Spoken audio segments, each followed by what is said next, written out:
Hey everybody, we're back with Shin Megami Tensei Nocturne on the PlayStation 2.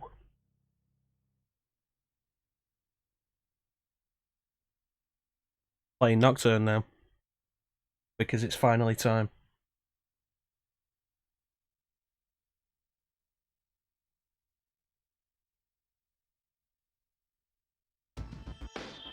I also have a guest with me today.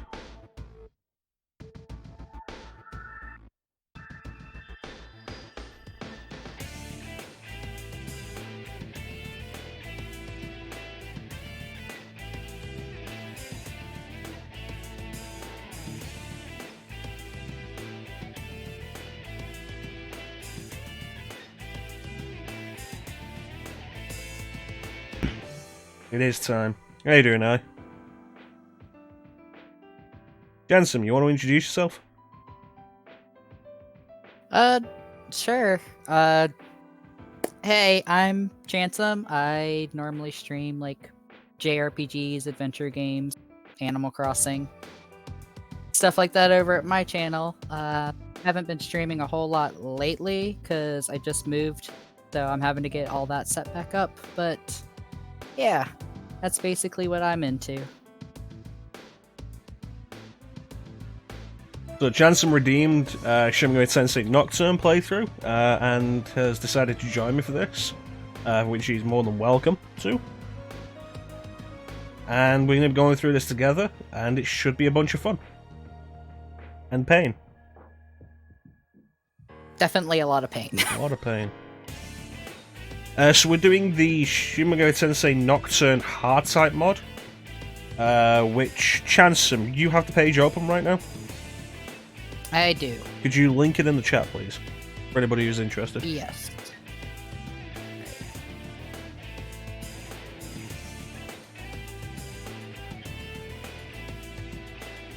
There we go. That is a direct link to the hard type mod, which will also give you a definitive list of all the changes. Mostly doing this for the quality of life changes. Lavino, how you doing, buddy? Hey, Lavino.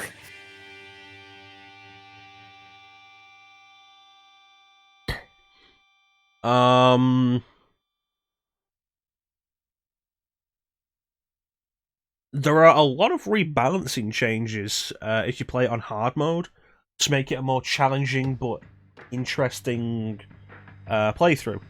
We're not playing it on hard mode, though. We're going to play it on normal, which doesn't have any rebalancing changes at all, just the quality of life features. I'm doing okay, Lavino. How you doing, ChanceEm? I'm doing pretty good. ChanceEm is doing good. Unfortunate to say I only woke up a couple hours ago, but I'm doing good. ChanceEm was almost late for the end of the world. He almost slept through Sounds the end of about the world. right. Sounds like something I would be late for. Just wake up, go to the store, just want to grab some chips and be like, where's everyone at? So we actually have a thing here. The notice at the bottom of the screen, I want to mention this before we start. Nocturne is a trademark of Terminal Reality Inc. and is used with permission. Do you know what that's about?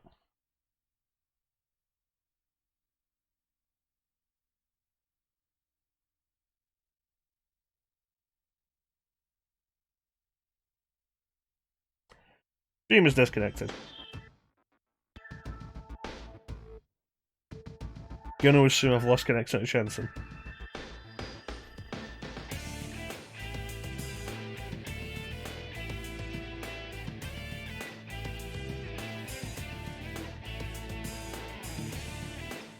Call is disconnected. It's goddamn. Oh, is it back? We're back with ChanceEm yet?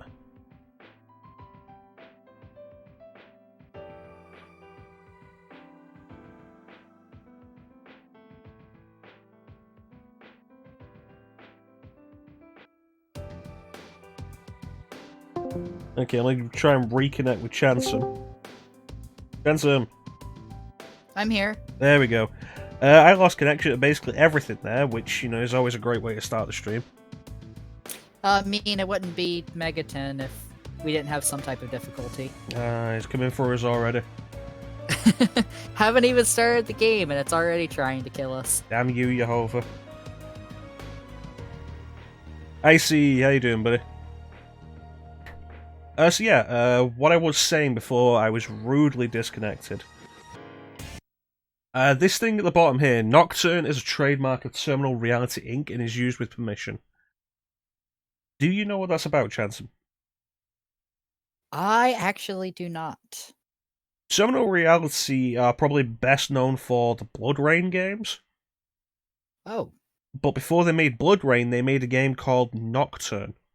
It was PC exclusive, but was very similar in concept to Blood Rain. Huh. I'm actually kind of surprised I don't know about that, because, like, I grew up playing the Blood Rain games. I really like those games. Blood Rain's pretty good. I don't mind doing Blood Rain at some point. I have the remastered versions that came out a little while back. I do not have those. They were given for free if you owned the standard games on GOG, and I do. Oh. So I was given them for free. So I just have like these new remastered versions of Blood Rain and Blood Rain 2. Nice. They are quite nice actually. They look really clean. They've got better controller support. It's really nice.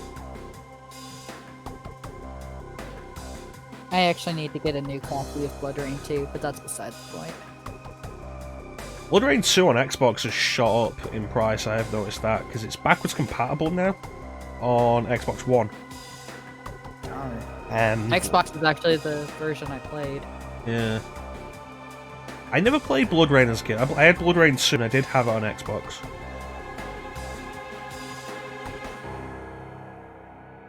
Alright. So we should probably actually get started with this, shouldn't we? It's been like 10 minutes. Yeah, maybe. The end of the world won't wait much longer. True. Or do we want to check out the latest game coming from Atlas? I wonder what that could be. It's actually Digital Devil Saga. I know. Interestingly enough, though, the trailer is entirely in Japanese. It is. I do remember that. We could show it off, but I already did both Digital Devil Saga games. That's actually how I ended up meeting you. It is. It was a good time. And now here we are with that other game. I actually started Digital Devil Saga because I was doing Nocturne at the time, and I just lost interest in it so quickly. Because I knew it was going to be so much of a slog. But I started Digital Devil Saga. That took me a while. I actually took a sizable break from it. Before I went back to it and finished it. Which was like the point you jumped into the stream at. I like that intro. It's like everything in here is just a work of fiction, you know? It's all coincidental if anyone is... you know? No, Tokyo didn't destroy. Tokyo didn't have everything outside of like the Shibuya area destroyed and then curve into a ball. You'll understand what we mean in like 20 minutes. So I know it's a thing on your streams, ChanceEm, to read all of the dialogue, and it's not really a thing on mine. I'm good one way or another. Like, if you don't want to read it, that's cool. If you want us to read it, that's cool. I feel like we could meet kind of halfway with this, because there's actually not a huge amount of dialogue in Nocturne. Alright. Would you like to be the teacher?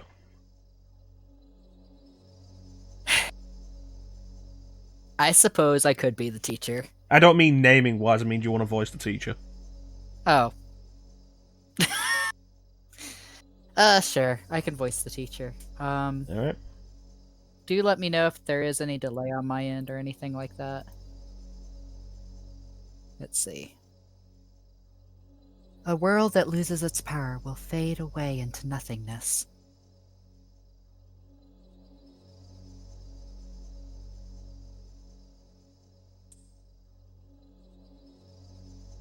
If such is the fate of this world, then I shall return it to its mother's womb.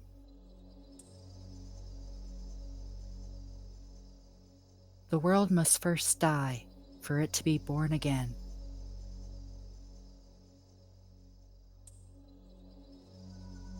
That is the only way to salvation, as recorded in an ancient prophecy.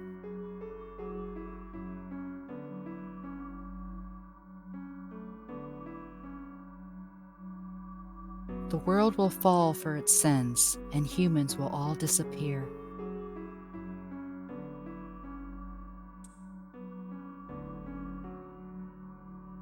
But I don't want you to meet the same fate. I want to help you hold on to your life.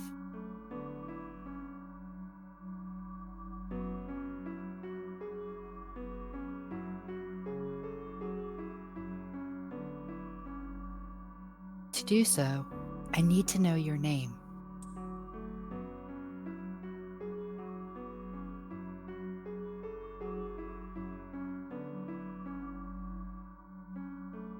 Will you tell me who you are?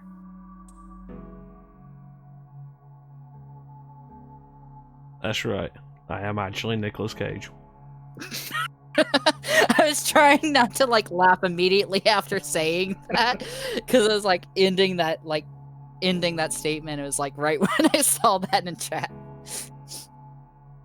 Okay. Okay, so this is gonna be me. I think we're gonna run with what we did with the FF7 playthrough, and the nameable characters are going to be me, ChanceEm, and whoever is in chat at the time. Of course, ChanceEm has first dibs on who he gets to be, though.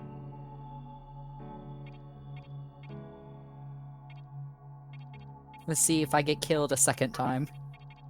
I mean, probably.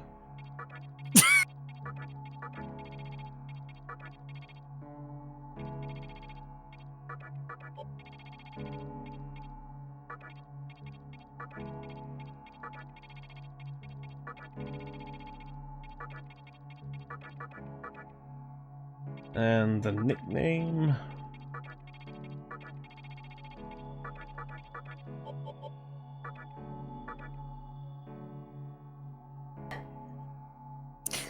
That's one thing that I forgot about this game is that you have to do your name and then a nickname. And it's the nickname is what you're really... I like the nickname idea. It did appear in another SMT game that I played before this.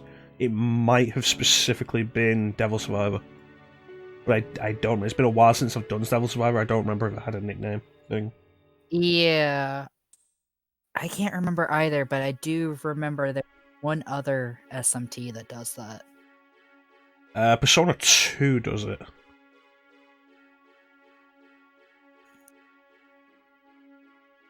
I have a bad feeling I'm going to butcher the second half of your name. Kiria. Kiria? Okay. I see. So your name is Satoshi Kiria.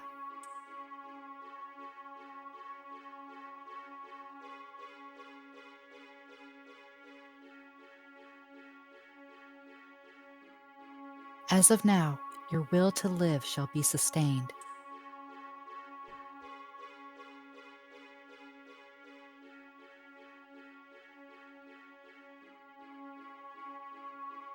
Believe in it and live.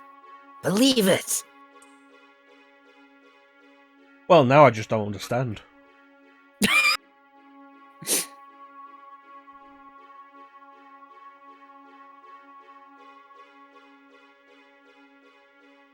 You may not understand right now.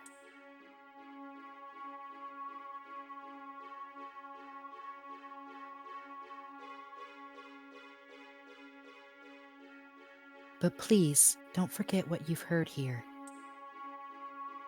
I promise you in about 80 hours I'm gonna have forgotten all of this.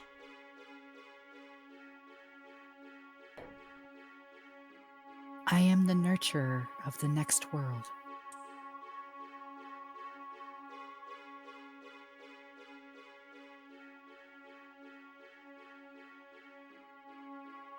It is my duty to create the world that is to come.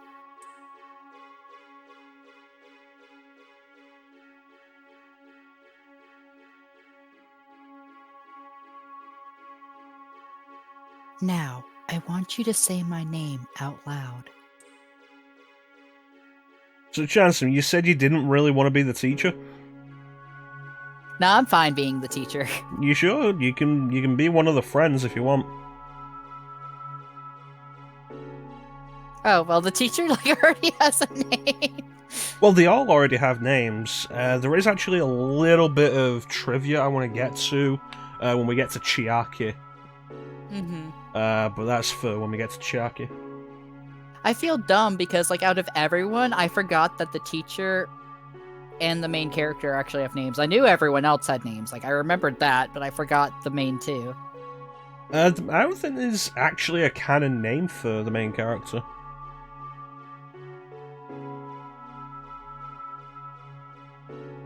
There's, SMT1's main character is just referred to as Hero.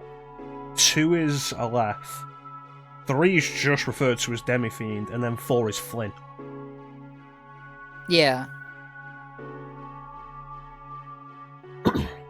Okay, so, do you want to be the teacher, Chiaki, or Isamu? Actually, I'll take Isamu. I thought you'd go with Isamu. It's the hat, isn't it? The hat and the sweet belt buckle. It's the belt buckle and the hat. Takes me back to my high school days. Jensen was one smooth motherfucker. No, I wasn't. I was a huge nerd. Alright, so who should we call the teacher? Let's see, we have Madai Moody, Levino Margarito, and Icy Ambers in the chat. Although I do see Klim is lurking. Do I just call the teacher Klim? I don't know, because I do want to kill Klim again. I was gonna say, Klim's lurking because he's a ghost. So now we have to kill his ghost somehow. How fortunate. Everybody will be ghosts soon.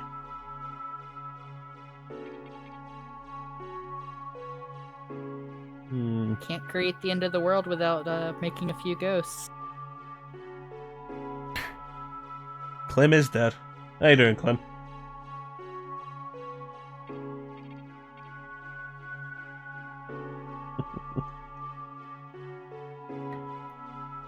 Well, this is the perfect game. It actually really is the perfect game for him because everybody who isn't in the hospital at the start of the game is a ghost. Very true. Here for the fun and games. Well, there's not going to be much of that. Yeah, if you're wanting fun, this is definitely not the game to go for. What do you think? Should we name the teacher after Megumi?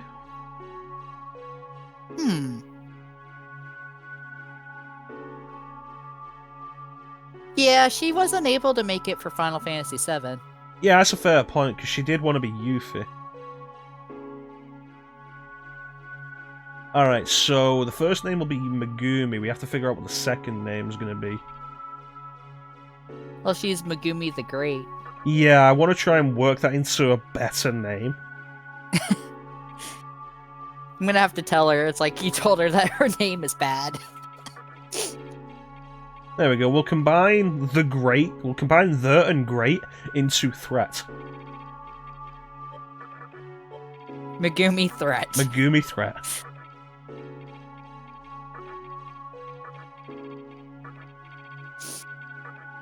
That's what's happening, Megumi Threat.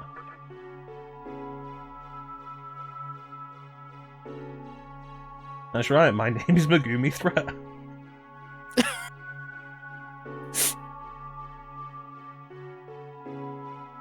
That's right. My name is Megumi Threat. Good word not laughing when you said that.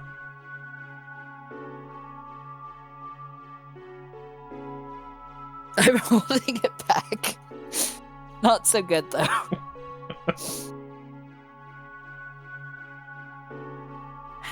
Satoshi.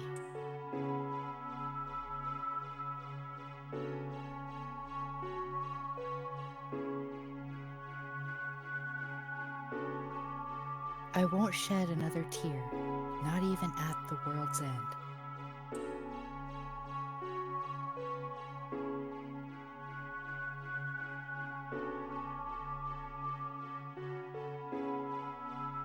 I'd like to see you in the next world, though.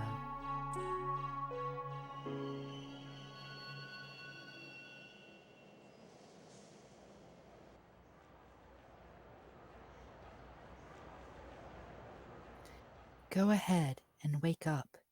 It's time. And you just hear the glass smash and Stone Cold's theme starts playing. He starts walking down the ramp to you. Yoyogi Park Station. Yoyogi Park Station. Please do not rush onto the train. The door is now closing.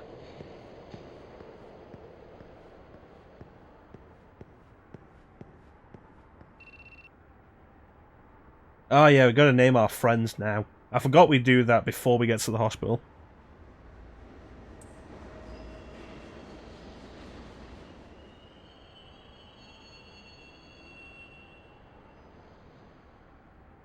So, I'm pretty sure this is a Samu, if you want to do the voice for a Samu, ChanceEm.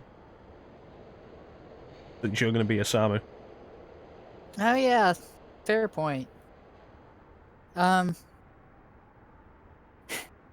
You're late. You're way late, Satoshi Kiria.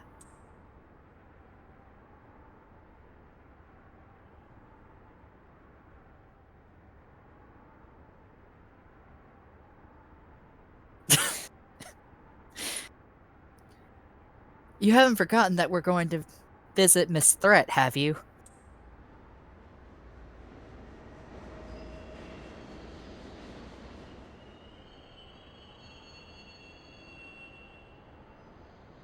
Hurry up and get over to Yoyogi Park. You're wasting my quality time.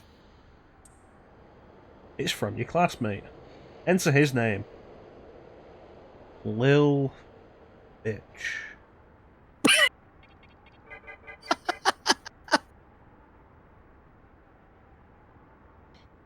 Okay, so the first name's going to be Chance. I don't think ChanceEm will actually fit in there. I think it's 7 characters. What do you want your last name to be? Good point. That's what I'm here for, Lavina.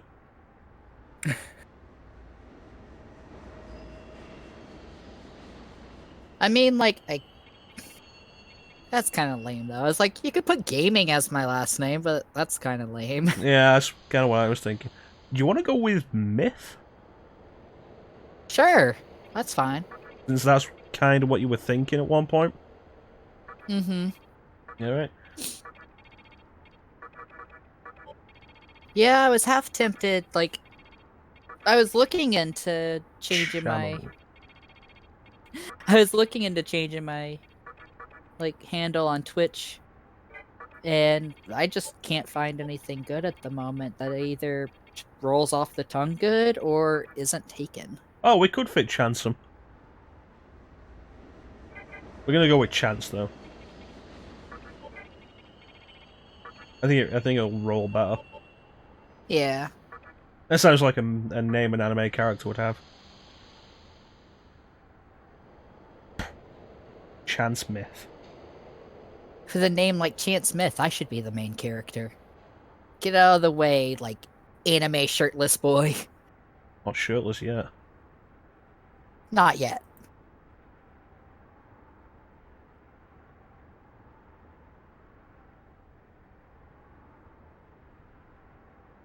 Oh yeah, I'm supposed to be reading that. Oops.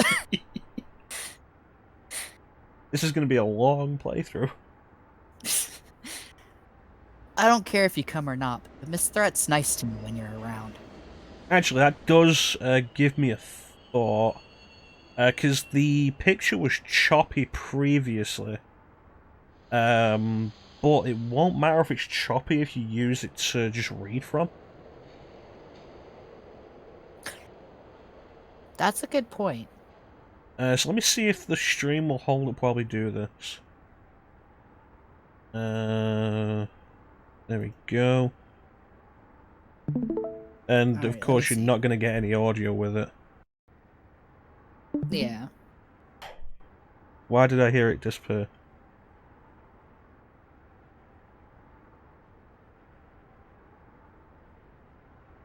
It's still showing on my side. Awesome.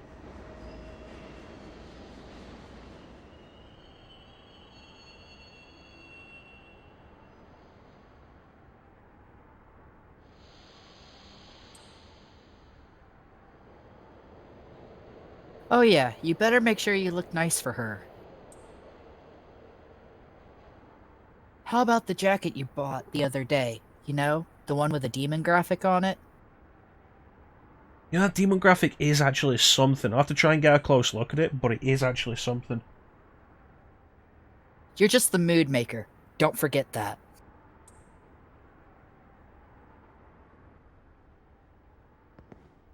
Oh god, I forgot this game doesn't have right analog stick controls. Yeah, like, you gotta look at that demon graphic. That is something, I can't remember what it is. It is related to the SMT series. You're right. I feel like it's from SMT2. Like, I feel like I've seen that design related with SMT2. Hmm. It's something I'll have to look into. Also, one of the quality of life features we get for using hard type mod is if we press select.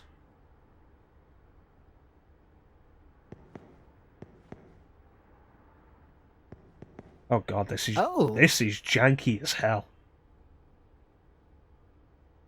Oh my god, I'm getting flashbacks to playing Kingdom Hearts on PS4. So this is actually in the original game, but to use it, you have to finish the game.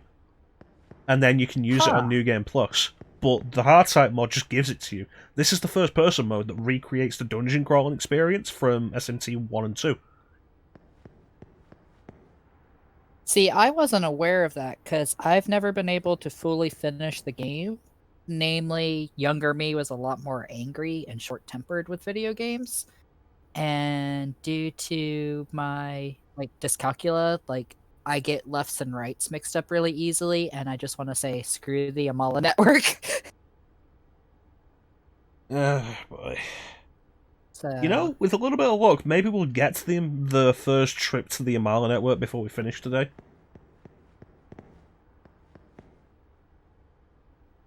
So I just wanted to show this off, but we're probably not going to play most of the game in first person. It's a cool throwback, but also it's really kind of janky. Well, customer. Are you heading to Yogi Park too? After the incident, we've had a lot of looky-loos, but not so many customers. Man, I've had a lot of free time on my hands. What you can't see is he's not actually wearing pants behind there, and that's what he means by free time. Well, are you saying you haven't heard the news? No, what's going on? How should I put this? Yesterday there was a riot at the Yogi Park. If you want the details, you can check the giant screen. A bunch of people were killed. You could hear the sirens wailing all night long. The inflection on that was very much not what I should have done there. A lot of people were killed. You could hear the sirens wailing all night long. All night long, baby. Sorry about that. Just so bored. Just needed someone to talk to. say if I was more confident in my singing abilities, then you would have gotten singing from me there. All night long. The solution to that is to not be confident in your singing abilities. It's to just not care. I will leave the area. If only that guy had some sort of gaming handheld. But unfortunately, this isn't on a Nintendo system anymore, and Sony wouldn't put out a handheld until 2004. But hey, I mean, like, with the HD version coming out soon on Switch, that'll be handheld, kind of. Yeah, but I doubt the train station attendant is gonna have a Switch in 2003. You don't know, time travel exists in SMT, I'm sure. I think that's post End of the World. So you're saying he couldn't time travel from, like, after the end of the world to before the end of the world? Well, the issue there is the Switch would have had to have been made after the end of the world. Did you... Like, well, I mean... I was gonna make a joke and be like, did you see 2020? But the Switch came out before 2020. Yes, it did.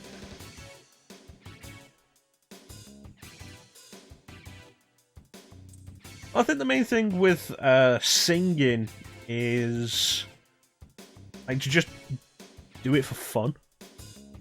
I can have a bunch of fun with singing, or I do it for fun.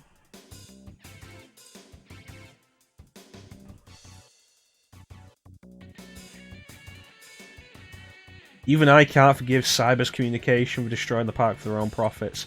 That is biased reporting.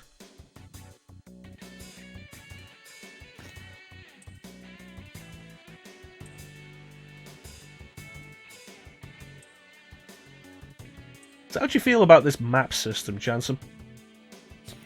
On one hand, it's like... I kind of like it, but that more so falls into, like, nostalgia, I guess, for me. Yeah. Because it's very similar to Persona 1, isn't it? Yes. It's the same idea that's been in there since at least SMT1. And it definitely makes it easier to find people. Like, because you know specifically, like, what NPCs you're needing to come across. And who you need to talk to and stuff. Whereas in newer games, it's so heavily populated that sometimes you can't tell what NPCs you can talk to and what NPCs you can't. Yeah. I think Persona 5 had a good middle ground of that, of the people you couldn't talk to were just basically shadows. That is a pretty good middle ground. I, unfortunately, have not played Persona 5 yet. I know I've mentioned it to you before, but for context for stream. I only finally got a PlayStation 4 in September of last year, so about 6-7 months now. I was going to get Persona 5 on the PS3 version. Around the time I was going to get it, though, was when Royal was announced. So I was like, okay, I'll just hold off and get Royal whenever I get a PS4. And I just haven't picked up Royal yet because it's still like $60. Yeah, that's one of the main reasons I haven't picked it up yet. That, and I've said before, I bought Persona 5 when it came out. I got the Take Your Heart Premium Edition. And I've also got the DLC, which I didn't buy the DLC full price, but it's still, I've got the DLC for the base game, the original game. And Atlas coming out and putting out Persona 5 Royal and being like, no, you can't transfer anything over. You can't transfer your social stats, your compendium, anything over. Which is something they allowed from Persona 3 to Persona 3 FEX. And also full price. Like that's why I've not bought Royal. Which is fair. I mean, Royal came out like a couple of years after Persona 5, right?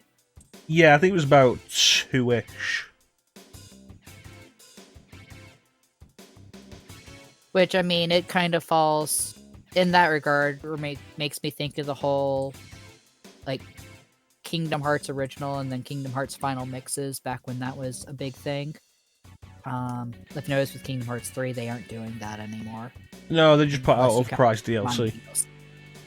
Yeah, that's true. But it is kind of the whole frustrating thing of like you play through an entire game and then it's like a year or two later, it's like, oh wait, it actually wasn't a complete game. Mm. Here's the complete version. I mean, I don't think Persona 5 is as bad as that for that kind of thing, because Persona 5 is a standalone game, and the Royal adds extra stuff to it, but it's still standalone. I think Kingdom Hearts was particularly bad about it because the Final Mix games were exclusive to Japan for so long, and Final Mix especially, added a lot of important new information that was referenced in later games, and we didn't get to see that until 2.5 HD came out. Mm-hmm. I actually imported the Kingdom Hearts Final Mix games, and it was around the same time I was tempted to import Nocturne to get the additional character that was only in the Japanese version. And I ended up not doing it because that was going to be a lot of money, a lot more than I was willing to spend at the time to do that. So it's reasonable. For anybody who doesn't know, the character you get when Atlas released Shin Megami Tensei Devil Summoner 2 Raido Kuzunoa versus King Abaddon in Japan, there was a special edition that came with a new version of Nocturne, which replaced Dante with Raido Kuzunoa the 14th. And it's not as big a change as you think. Like, chances are there are some people excited about the HD remaster because they'll get to play with Raido instead of Dante this time, but it really means so little. yeah. For me back then, I was younger and I was kind of the thing of like, oh, Dante shouldn't have been in Nocturne, you know, it makes more sense to keep the SMT characters together, and me being a dumb teenager kind of thought pattern. I get where you're coming from. When I heard about the Raido version, I was like, it makes sense that Raido's in there. But I was also always kind of like, it makes sense that Dante's in there. He fits with the idea and the aesthetic. Mm-hmm. Alright, so who's going to voice Hijiri? Yes, Raido does have Pierce. Fun fact, the hard-type mod that we're using does give Dante Pierce, though, as well, which makes him far more useful. Welcome to the stream, Invitado.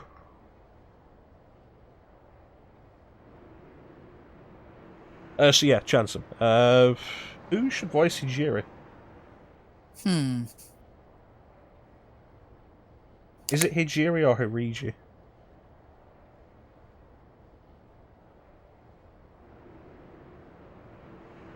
If I voice him, I'm not sure what type of voice I should give him.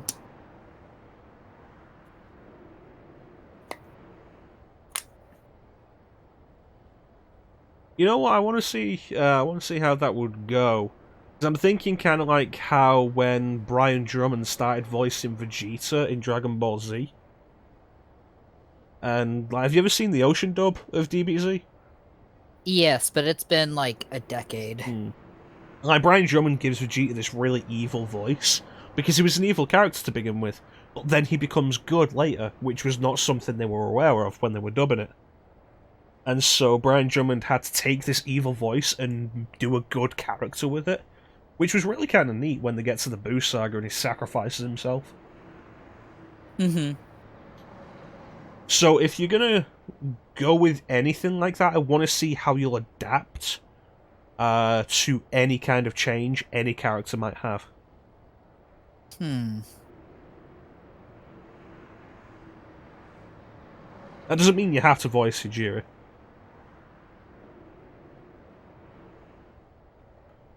Hey, Dynamite. Welcome to the stream, buddy.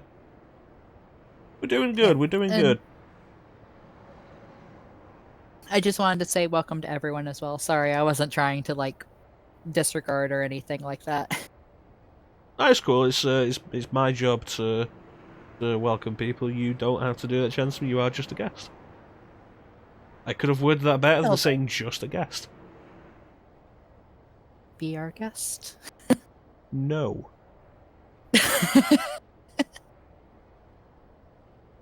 Alright.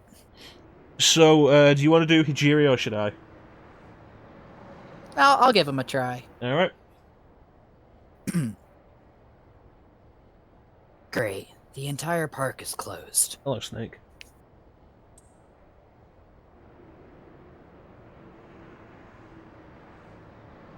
I won't be able to get a single picture of the scene.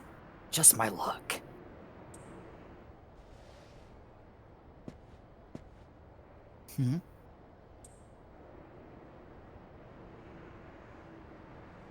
What's up, kid?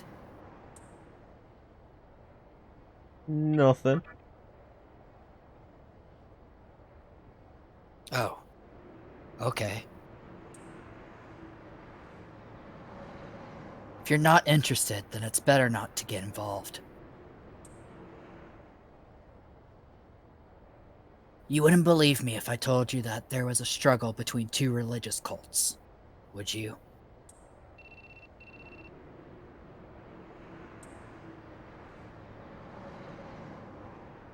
Huh? Isn't that your phone ringing?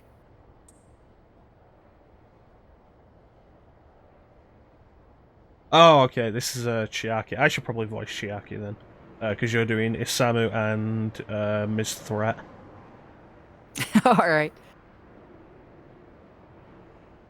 Attempts to try and play this game, then you feel lag a wee bit. That is understandable. We're playing this on the PS2, which is why it's 4x3 and also visually a little bit rough. This is the best I can get out of the PS2 without just setting up a standalone emulator for it, which I do not have the hardware for.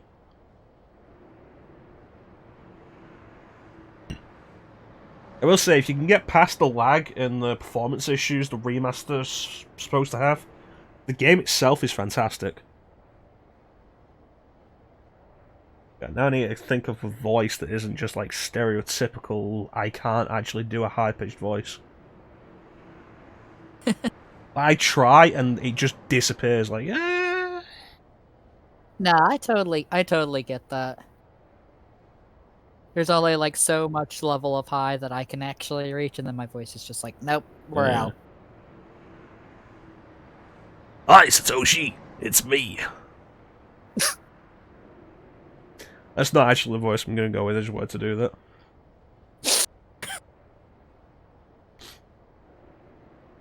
Hi, Satoshi. It's me. I finally got a hold of you. What have you been doing all this time? Please enter your classmate's name. Hey, it's Teak. Teakster. So I mentioned there was a thing I wanted to talk about with this. Dino, do you have a PS3? And no, I can definitely understand not being able to afford. I wasn't going for Family Guy Bruce, but okay. Now I don't even remember the voice I was using. Great, fuck. This is It's like why I Clem over don't. causing problems. This is why I don't do voices like this. It's like when we were doing the voice when Clem and I did the Sephiroth in Shinra Basement going insane bit. And I thought it did pretty well to begin with, and then when we went back to Sephiroth, I forgot how I actually voiced him. And it was like 5 minutes later.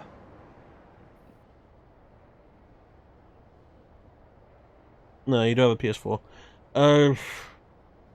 If you had a PS3, it is available on PSN as a PS2 classic. You might be better off with an emulator then.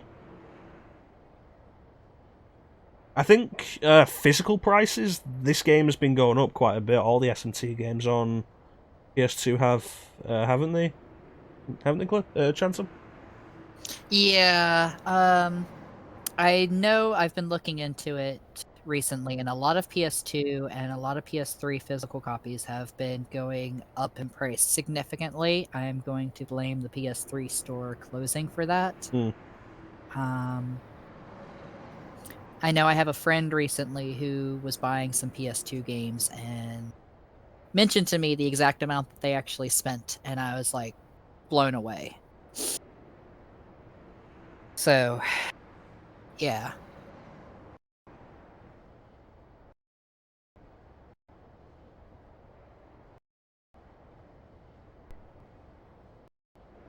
No, that's kind of unfortunate.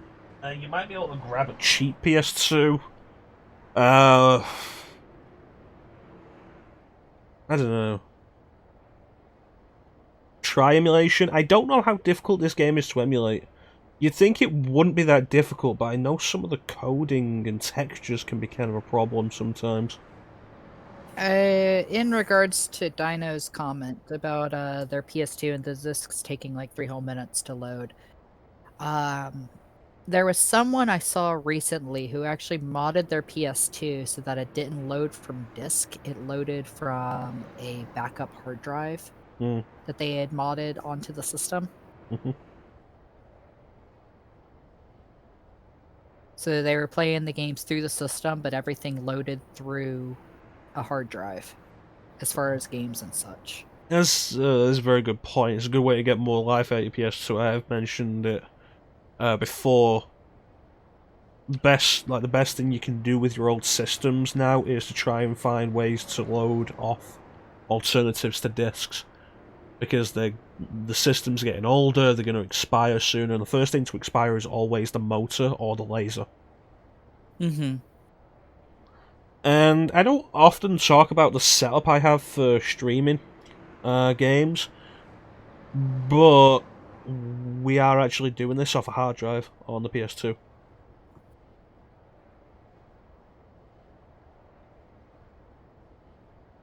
I do own Nocturne. I own it 3 times. I've bought it 3 times.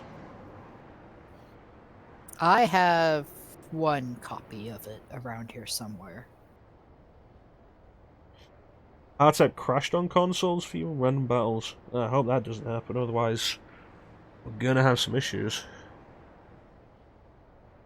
Yeah, just a little bit of issues. I do know the save file is compatible with the standard version, though, so we could switch back to that if need be. Oh, nice.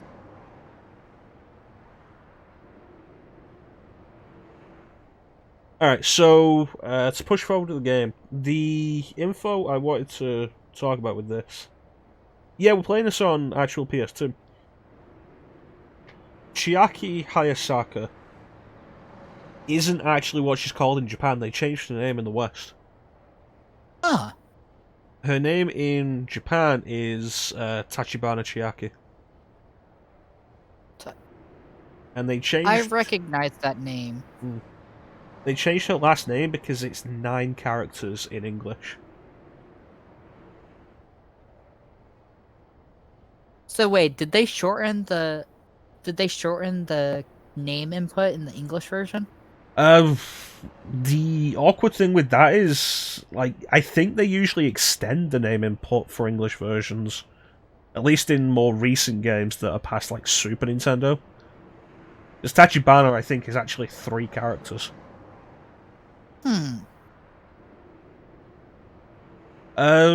If you are emulating Dino, you could go with the hard type, which we're playing right now, which gives Dante the Pierce ability. Which makes Dante actually worth using. Otherwise, you could just go with the English translated Rido version, because then Rido is worth using because he natively has Pierce.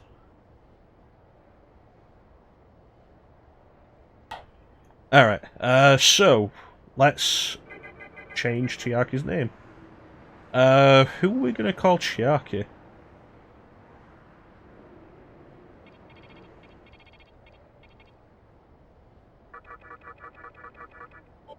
Who wants to be Chiaki?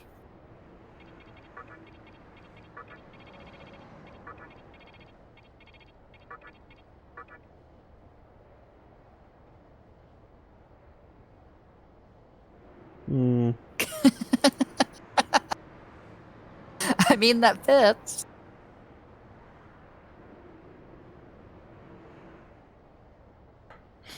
Mayday says she wants to be Chiaki. Yeah, I does want to be Chiaki.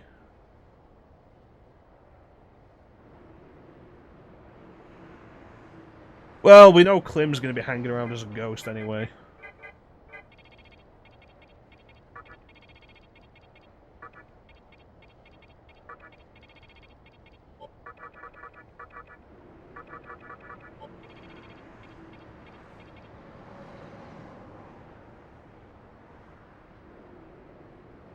Yeah, Dante has Pierce with the mod. We need to think of... What do you think about Klimaki? No, I want to keep Klim as... I want to keep the idea of Klim being a ghost. It's amusing to me, and it's a good follow-up for the FF7 playthrough. What's Klim doing? Klim is being hunted.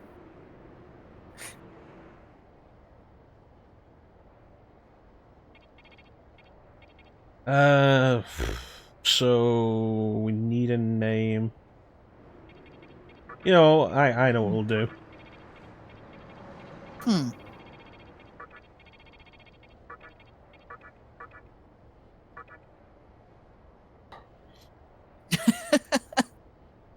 See, I is actually a personal friend of mine.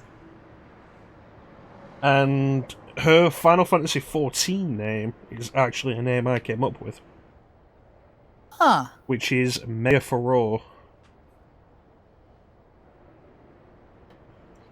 Nice. Which comes from the female Dreamwalker in Alundra, and of course the goddess Furore in Zelda. Yeah, I recognized Furore.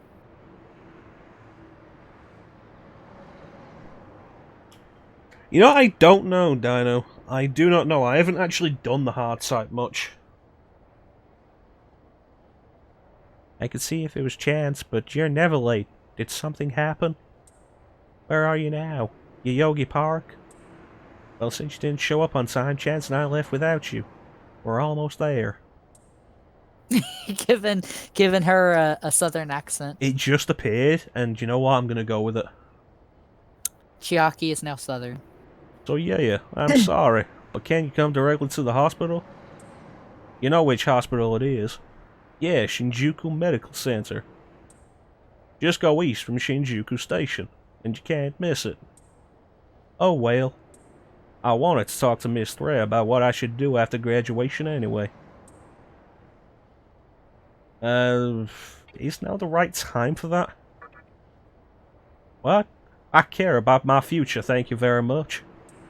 Honestly, you and Shane should start planning ahead too. Anyway, don't keep us waiting, okay? See you later. Well, she hung up.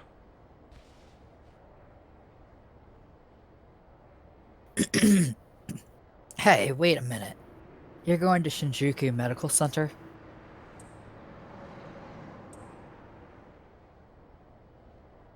That's where I'm headed, too. What a coincidence. We're not walking together.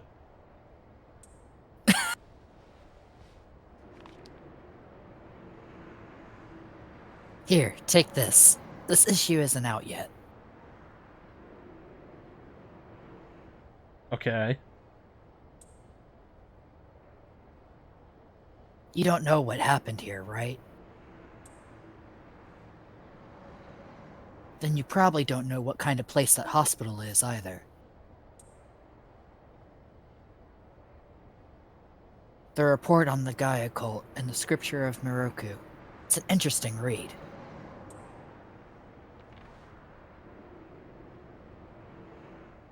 I obtained an issue of the Ayakashi Monthly. Ayakashi Monthly.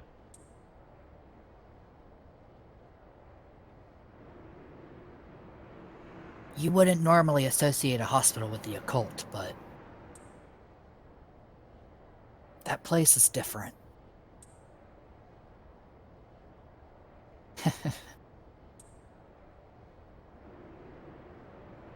False info is pretty common in the occult industry. If it does turn out to be wrong, just laugh it off, okay?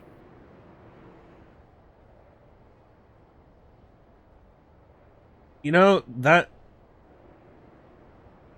sounds like something somebody who works for an occult magazine shouldn't be saying. I mean, to be entirely honest with him, like, a few people know this about me. I'm pagan. I research a lot of stuff with the occult as related by that. The dude's right. There's a lot of like complete nonsense that people publish out there that it's just like you have to sit there and read it over and over again. You're just like, the hell did I just read? Like there's a few things I've come across that to this day, like a decade or so after reading it, I still cannot forget about it because of just how utterly bizarre it was.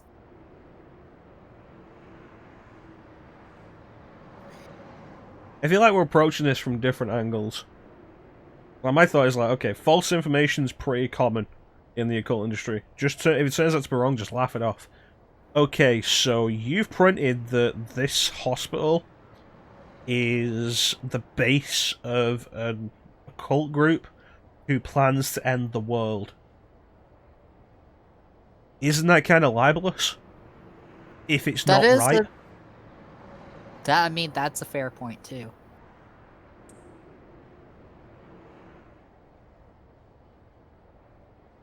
My brain is just sitting here like, I've seen enough stuff in my life. I'm just like, yeah, that sounds about right. I have seen shit that'll turn you white. What if I'm already, like, pale as shit, though? Well, I'd better get going.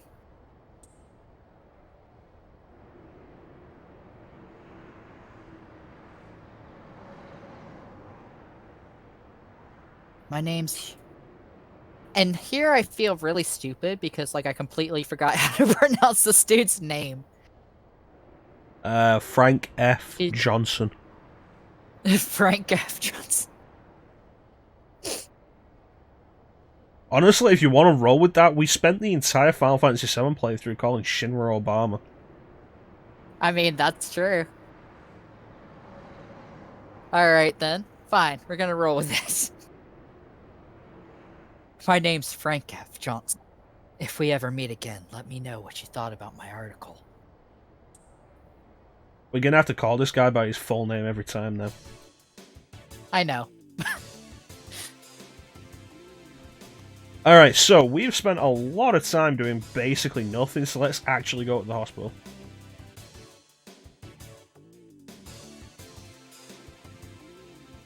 The F is short for Frank. Frank Johnson.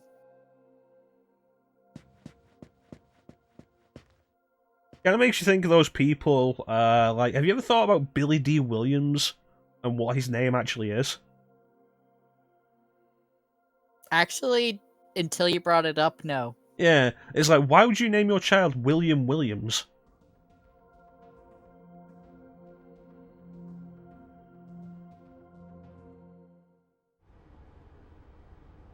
Satoshi, you finally made it.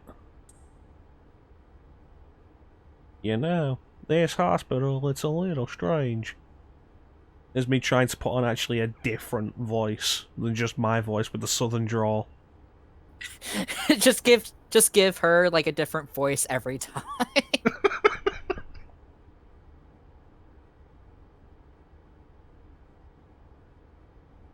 Meanwhile, dude, that's to be super cool. I always call him Billy D. Johnson for some reason. Billy D. Williams is a cool dude.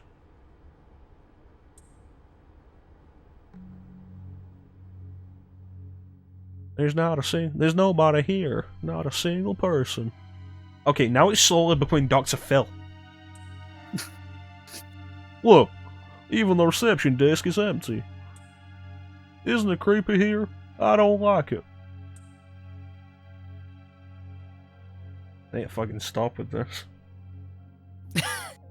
Chance is looking for Miss Threat right now. He hasn't come back yet, though. You better not be off fooling around. I sell propane and propane accessories. Hey, what's that magazine? Some guy gave it to me. You got it from a stranger? Come on, you should know better than that. I cash in monthly. I've never heard of it before. What? It's an occult magazine. Why would you bring something like that here? Well, I guess it might help me kill some time. The longer I go with this, the more into Dr. Phil it's becoming. Even as I try and fight it, it just keeps going back to Dr. Phil. Toshi, you look for Chance. If we can't find Ms. Threat, then I don't want to stay here another minute. You should be on the second floor where the patient's rooms are. I'll wait here. Oh yeah, let me borrow this magazine. Thanks.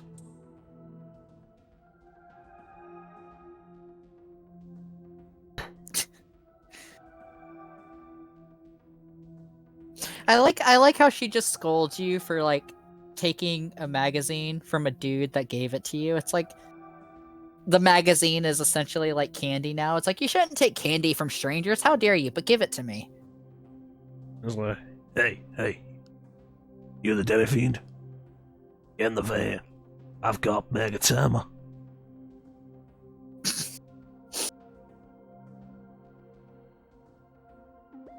You know, I'd love a picture of that now, just fucking Hijiri driving up in a van saying, "Get in the van, I've got Magatama." You know, this is a good time to bring it up, especially with Chiaki here. God, look at the weirdness of the angle. It's only 90-degree turns in first person. You don't really get a sense of it with... because you can't really see the teacher properly yet. And Demi-Fiend's design when he's human is pretty low-key.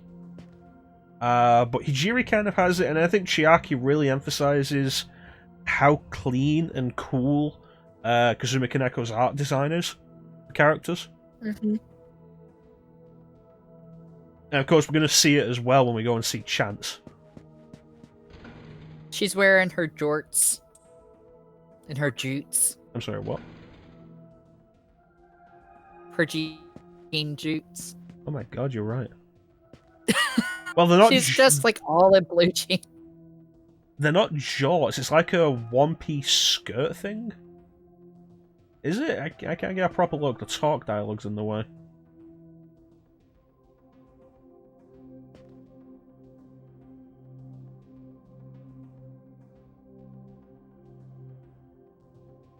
It kind of looks like one single piece, maybe.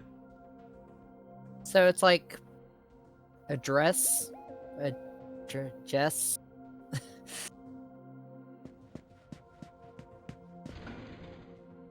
A John Leaf dress.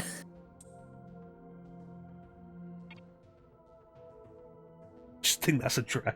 Thank you. I'll be sure to kill you last. I'm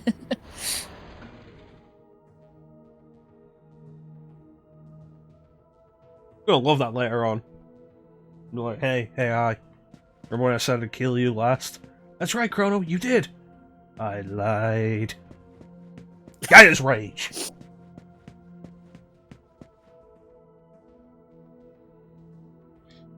And then, of course, there's Isamu there, who also has like a really cool design. I like it. Like Kazuma Kaneko mostly does like the demon designs, but I really like some of the human character designs he gets throughout the series. I think it's one of the main things that makes SMT.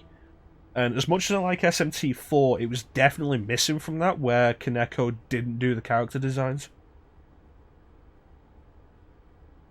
Dude, scared the crap out of me.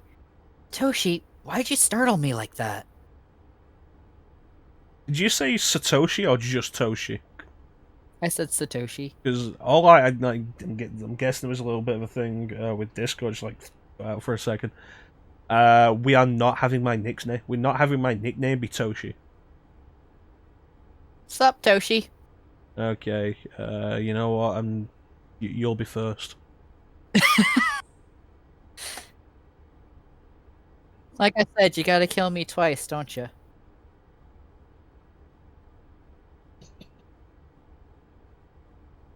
But he dies in the end. You come here late, you cause trouble? Jeez.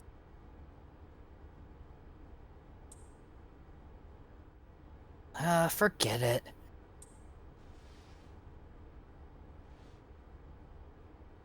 I'm sure you noticed already, but man, the place is deserted. I called Miss Thread and double-checked, though. She said Shinjuku Medical Center. It's pronounced Shinjuku Medical Center. Don't you get me with that southern drawl now. Why, Mr. Beauregard, I do declare. Just relax. How can you be so calm?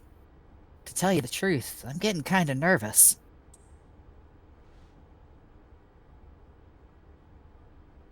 I checked out most of this place. I don't know where else Miss Stark could be. Oh well. I'll go back and see how Ai is doing.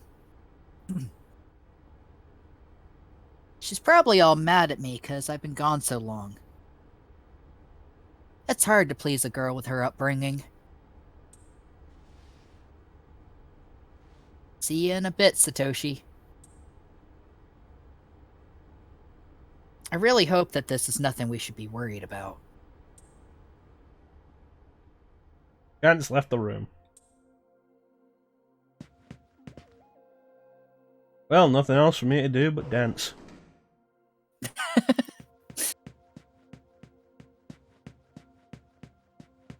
Alright, let's go back. I mean, sounds like that would be a great new game for Atlas. What do you Shin mean, on Megami top of the Tensei 3 that Nocturne, they already dancing did? I was gonna say dancing all apocalypse, but you cut me off. Oh, I thought you were going with another dancing game, and I thought it was going to be us. So I was like, oh, you mean on top of the 3 dancing games they already did?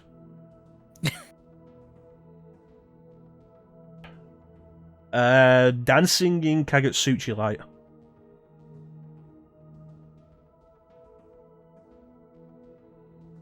You know, since like there's no moon phases in this game, it's Kagutsuchi phases. Yeah. I recently actually tried playing Persona 4 and Persona 5 dancing. Because my friend actually owns all 3 of them.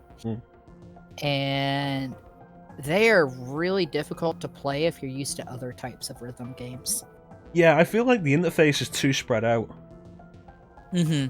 That's what really threw me off, is because you're having to pay attention to the edges of the screen, not the top and the bottom, but the left and the right edges. And it's just really weird to me. Oh, you're back. Satoshi, you know that special report at the beginning of the magazine? Well, it says some things that are a little disturbing.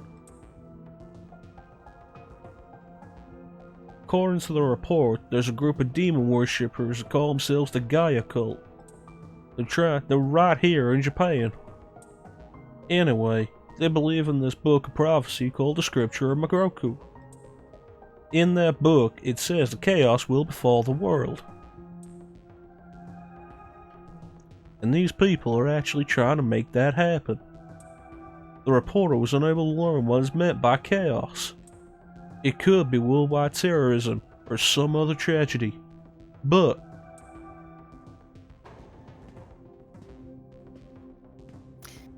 no luck finding Miss Threat. I even checked the men's room.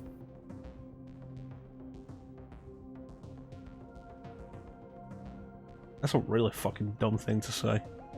I know, I was just sitting there like, excuse me, what? Yeah, I checked the men's room in case she was in there using the urinals or something. Like that bit in Miss Doubtfire where one of the kids opens the bathroom door and Robin Williams is there and his Miss Doubtfire costume just stood up peeing. It's like, is that what you expected there? Why did you check the men's room? That is a great quote to pop up right now in chat. The sexy nurses do have a point.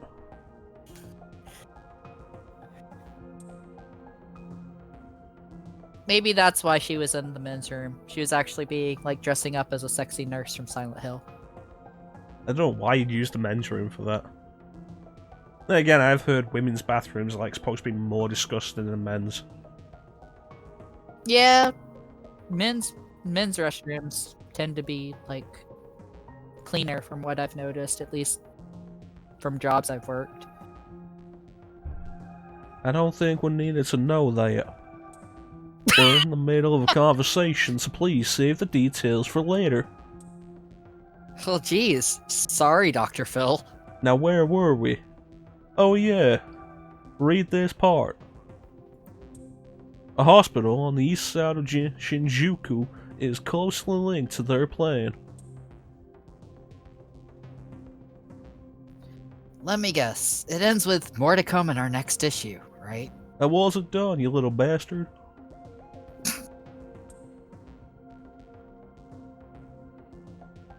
You know, this could be the hospital that they're referring to. Are there other hospitals in East Shinjuku? Oh, you know, the one that's like just right down the street. Hospitals are basically just Starbucks, you know. Ah, yeah, of course, Hospital District. It's the end of the world, so you step out of one and you see one right across the street.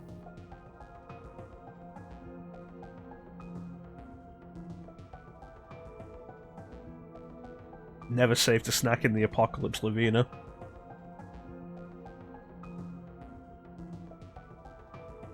I've heard weird stories about this place. Things like they experiment on patients, and how a psychic got scared and ran out of here. There was also one about the hospital being under the influence of some cult. Really? I'm very fascinated. Please tell me more. I haven't heard those things before. Maybe we shouldn't have come. You didn't hear those things? You're reading a magazine that talks about those things. I don't normally take this kind of magazine too seriously, but if our weird friend over there has said things similar to that without reading this magazine, maybe there's something definitely wrong with this hospital.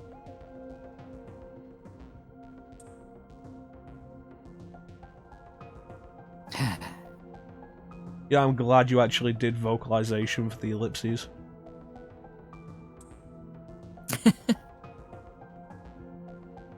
Whenever I see a elliptical game, I always feel like it's meant to be some type of sigh or something, you know? Well, that's how they do it in a lot of voiced games. There's always some kind of vocalization. But that's mostly noticeable with like games that have anime-style voices. Mm-hmm. And there's a very different approach to anime-style voice acting as there is like other styles of voice acting. And it's most noticeable if you look at stuff like original Silent Hill 2 and Silent Hill 2 HD, where they redid all the dialogue with voice actors who more commonly do anime and anime games, like Troy Baker and Liam O'Brien and Laura Bailey and yada yada. And so they have so little dead air, they're always making noise, and it really kills the atmosphere. Mm-hmm. But it's very like anime kind of idea.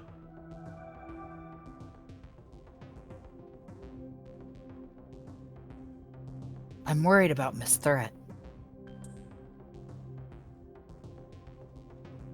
Hey, let's look around some more. If we don't find anything, then at least we'll know that there's nothing bad.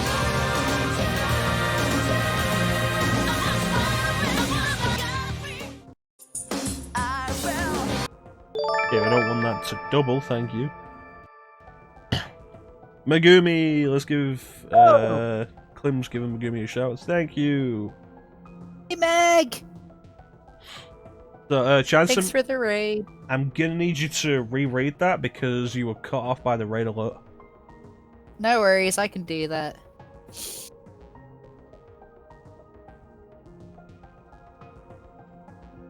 Hey, let's look around some more. If we don't find anything, then at least we'll know that there's nothing bad here.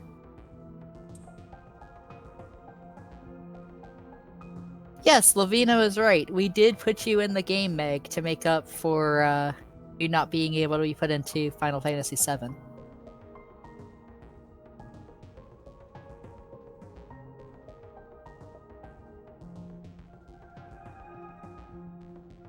It looks like you can access the annex from the second floor. I'll go take a look. Megumi the threat. Here you go, Satoshi. You can use this to search the basement.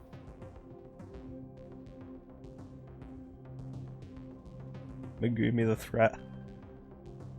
Yep, Megumi the threat. I obtained an ID card. Why don't you search the basement yourself? Sorry about that. No, go on, you were saying something. I was just gonna let Meg know that the character she is our teacher. That's right. Megumi is the teacher. I am the main character. ChanceEm is the snappily dressed dude. And there's a girl.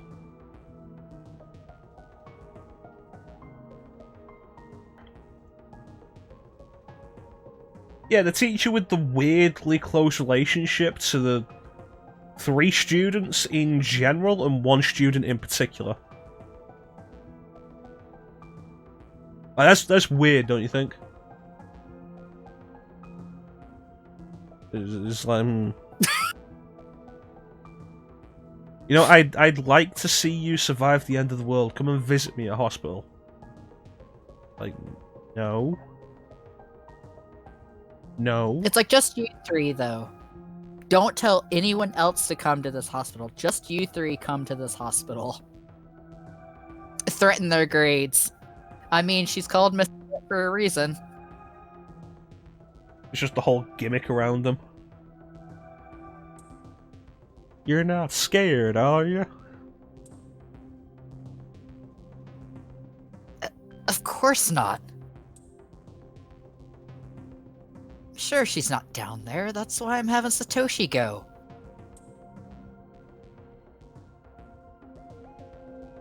All Satoshi needs to do is confirm that Miss Threat isn't in the basement. It's my duty to see her in person. If something does happen, Satoshi, just run like hell, alright? Hey, Titanium.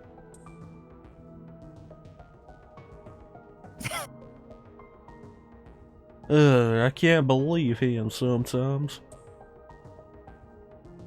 But now I'm worried about this threat. We should make sure she's okay. Yeah, okay, so for Megumi, who doesn't have any idea what we're going on about, we called the teacher Megumi, but it was like, what do we call the last name? And Chance was like, well, you know, her full name is like Megumi the Great. It was like, yeah, but the Great doesn't sound all that good for a second name. So what I did was I shortened it down to Threat. Megumi Threat. Combining the and Great. Yes. Oh. Alright, you thanks so for joining much us, for swinging by, meow. We both started talking and I completely lost all coherence.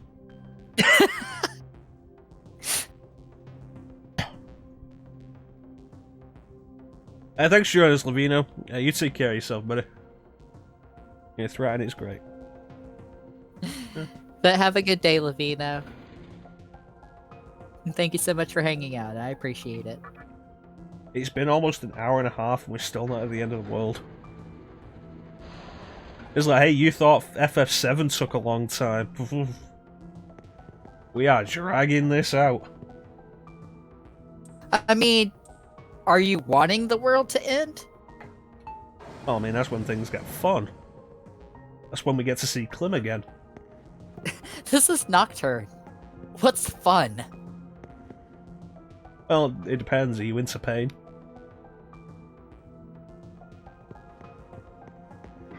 I feel like that's a personal question. You know, that's a good response. Well, nothing suspicious in here. Nope, not suspicious whatsoever.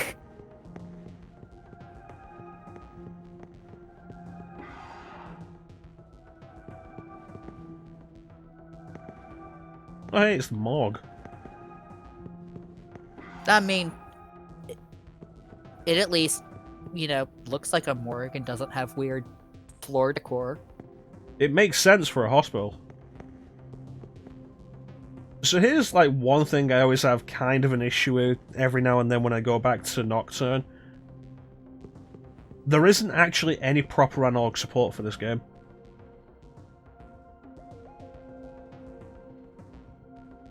Like, if you mess with the movement a little bit, you can really notice that it's a D-pad mapped to an analog stick. Yeah, I was noticing that when you were like looking around in first person, because you were mentioning about how it's all like 90-degree turns. With first person, it's not as bad because like they do it like a traditional dungeon crawler, 90-degree turn, and like the entire game is kind of set out like this. Although the Amala network has like 45-degree turns, and I do want to try this out when we get there.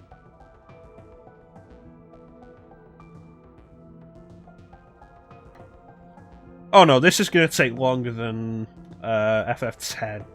13 was 12 parts. This is going to take longer than that. Oh, who's voicing Hikawa? Ooh. Huh.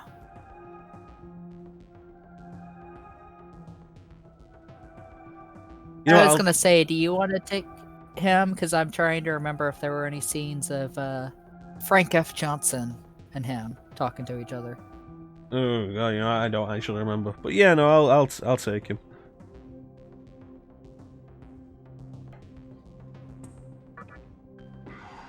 I'll do my evil voice.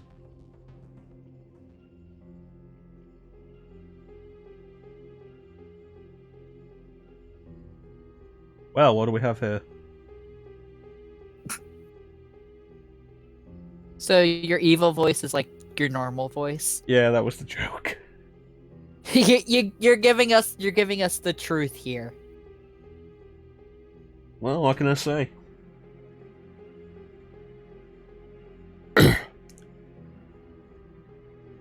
Well, what do we have here? Who dares to disrupt this stillness? How irritating. A well-known poet once said, April is the cruel... Oh fuck, it's April right now. Oh, what the hell? God, I didn't realize this game took place there in April. Holy shit. Why? Because it is then that one must wake up from a long sleep and face the barren world. Looking back on the past, it is evident that the history of mankind is comprised of meaningless events. The worthless overgrowth of a civilization blind to its sins. Continuous bloodshed and war, and thousands of years of repeating the same mistakes again and again.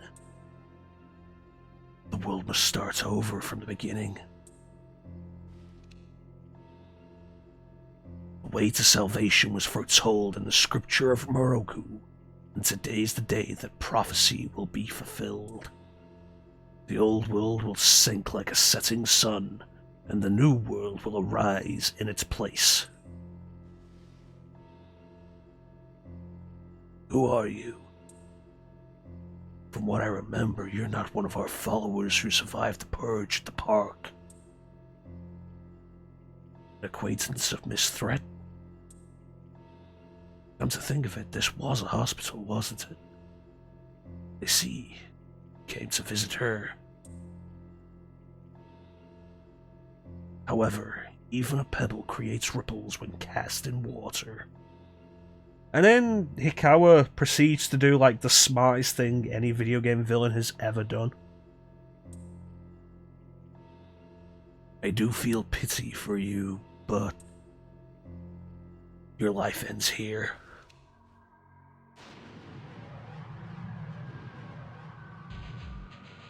He's like, yeah, no, I'm not putting up with this. You're dead.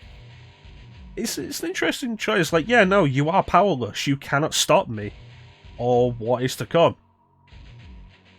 But just in case, do not fear. All the inhabitants of this world will follow before long. Your time has come just a bit sooner. That's all. Yeah, no, fuck it, I'll face him. Fool.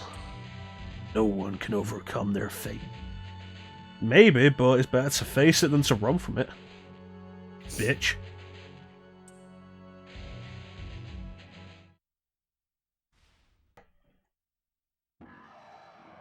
So it's worth remembering that some of the lines are actually timed and will disappear without me actually pressing anything.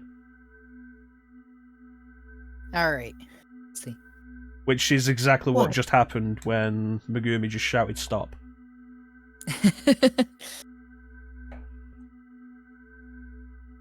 So let's see your What? best in Megumi impression, ChanceEm. Now that Megumi's here. Oh god. I don't think I can match Meg perfectly. And it's hard for me to go high pitch. No, you just go with the voice you were using originally. Anyway, I was just wanted to try and stir things a little bit. What? Can't you let one person go? It should have absolutely no effect on our plan. The insignificance of the gesture makes no difference. I will not allow any exceptions. If you don't save him, I'll stop cooperating with you.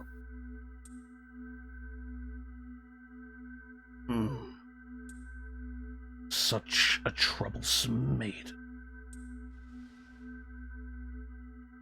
Well, I'll leave the teaching to the teacher. Please leave this room. I'd like to enjoy this blissful end in solitude.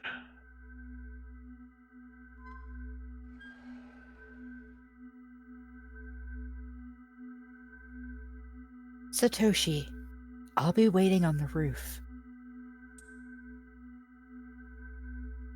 We'll have a good view of the city from there.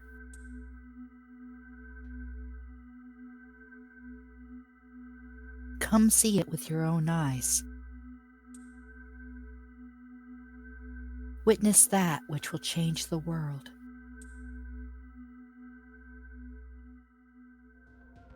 It'd be great if, with this voice I'm doing for Hikawa, if we just end up with the route where Hikawa's actually our main ally and a kind of good guy with us.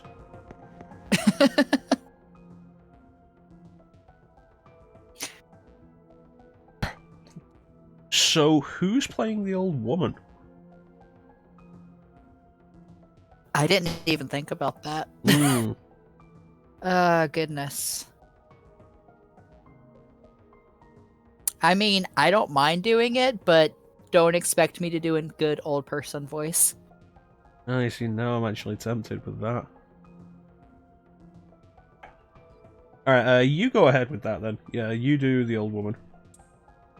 Alright. Does the guy in the wheelchair ever talk instead of her? I can't remember. I don't remember.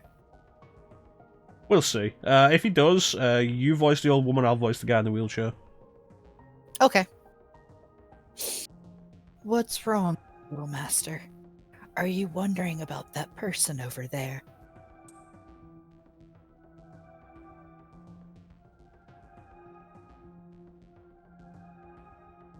I see. My.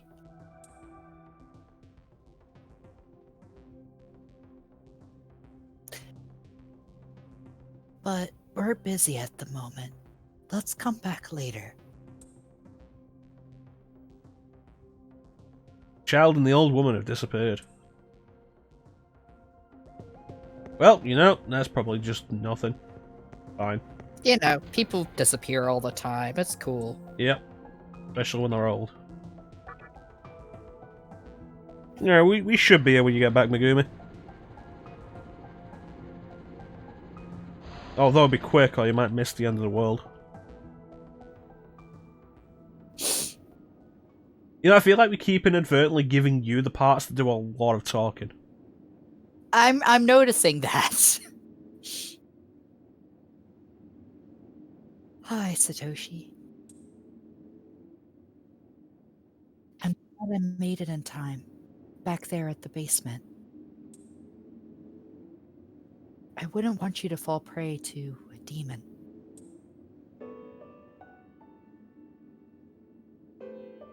You heard what Hikawa said, right?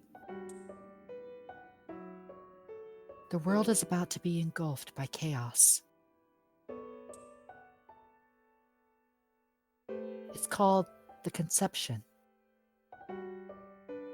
Coming soon, The Conception 2. Children of the Seven Stars.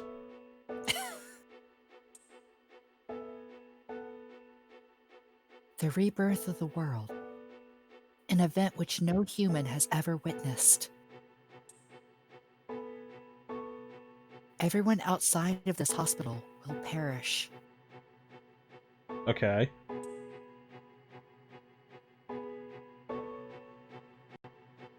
I doubt anyone would approve of such a terrible thing. Well, no shit, buddy. It's like, if you're not in the hospital, you're gonna die. So, how does the world feel about this? Objections? Anyone? Well, this isn't a... We've got a crossover with Capcom, but it's the wrong Capcom character for that. But even if we let this old world continue to exist, it would eventually lose all of its power. That was a Phoenix Wright joke. I know. I was saying it for the people in the audience, Chance.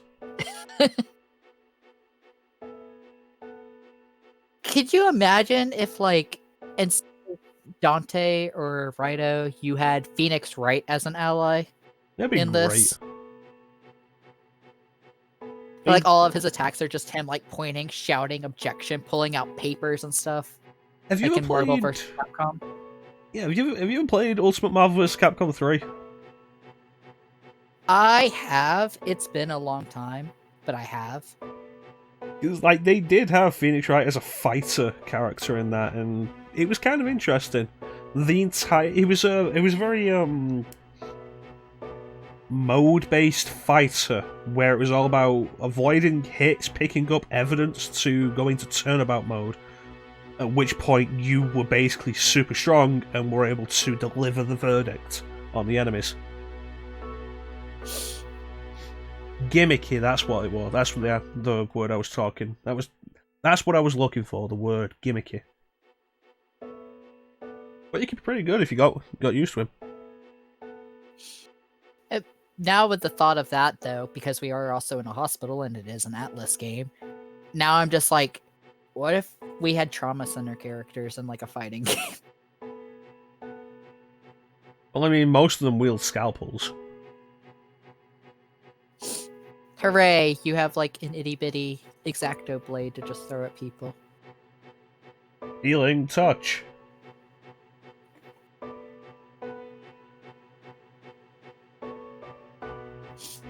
But I digress. Yeah. The world must first die, for it to be born again. Yeah, I always forget the trauma center is actually Atlas. See, I can never forget that it's Atlas, because I remember having a conversation with a friend, like, a decade ago when I was playing the series. Which is sad to realize it's been, like, 11 years since the last game and that series came out. Trauma Team? Yeah. Yeah, Trauma Team was the Which last one. y'all didn't even get. Europe didn't get Trauma Team, did they? Don't know, I have Trauma Team. But then I have a lot of games.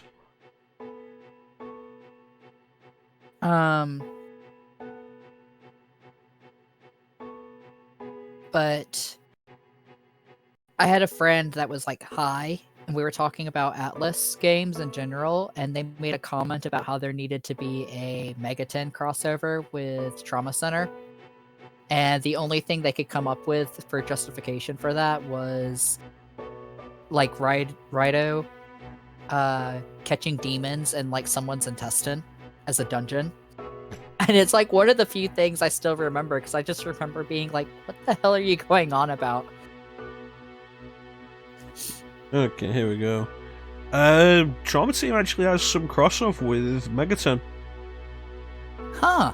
Artist Masayuki Doi, who did the artwork Yes. for a bunch of SMT games, was kind of the backup for Kaneko.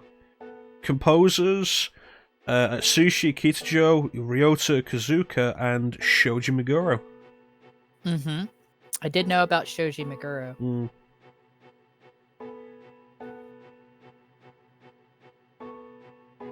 Release date, it came out in America before Japan, weirdly enough. Like, almost a month before. That's weird. Like, that's actually something I didn't know. Yeah. And it was 11 years ago. Yeah. It was 2010. That I do remember, because I was still working at GameStop when it came out. Alright. Let's get the end of the world going, shall we? Yeah. And I alone will carry the burden of its sin. No, I don't have any regrets.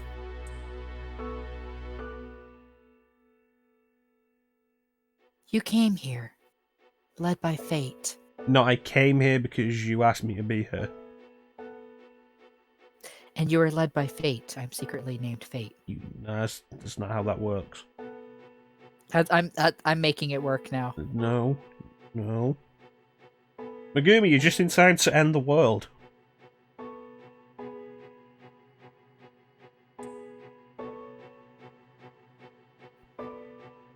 And it is your fate that you will live through the conception.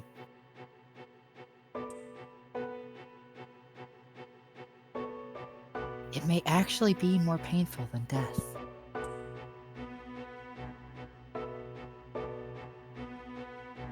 But I believe in you. Do the impossible, see the invisible. Row, row, fight the power.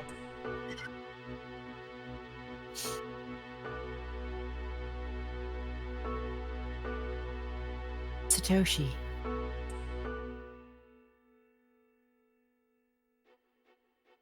Please find me. Okay. There you are. It was like, we found you, you're right in front of us.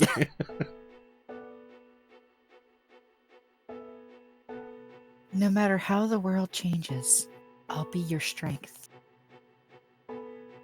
Yeah, this seems kind of suspect. I'm a high schooler and you are my teacher.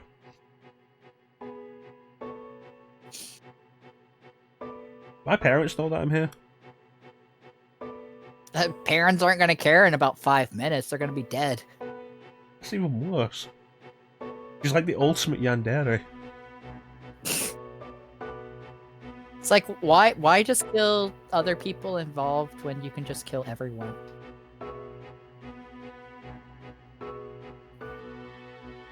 As the maiden, I'll take part in the creation of the new world. I'm sure that I'll be able to provide you with guidance. Yeah, you know what you need to do to provide me with guidance? You need to actually be there. No, she's calling in a sub for the day. She's like, here, it's substitute teacher time. I don't have to be here. But I'll be here to give you guidance because I gave the lesson plan to the substitute teacher. Yeah. Here's your substitute teacher, Fornius.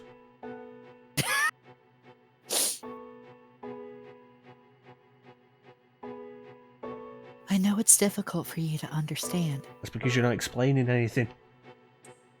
She's a bad teacher. Yeah. But we're out of time. Satoshi. If you can find me on your own, I promise that I'll tell you everything. The answers to all your questions. And what my true Hold up. Yeah, I'm just gonna call my parents and have them pick me up.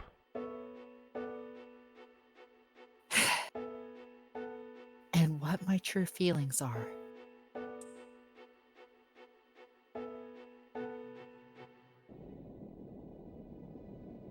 Oh, your parents, will you?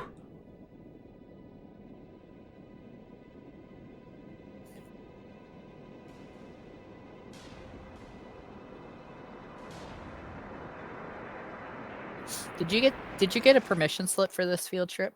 Just curious. Oh, no. There's lightning turning parts of Tokyo dark. I think it's interesting in concept how small the Vortex world actually is.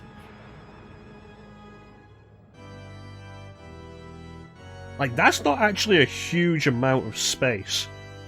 And everything outside of that's gone.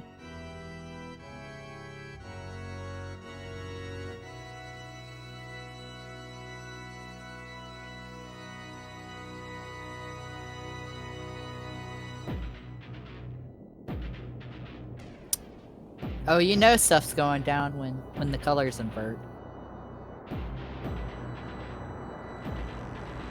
To be fair, I think it's actually a fairly cool effect here.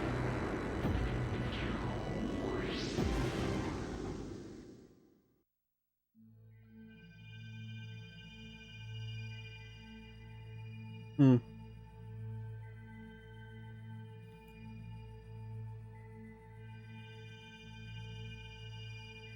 You who is about to enter my world, show me your heart.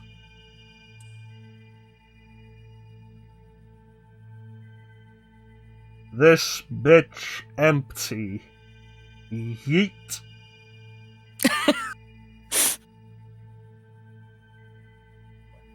For the one who will shape the world, this cannot be. Go and discover yourself.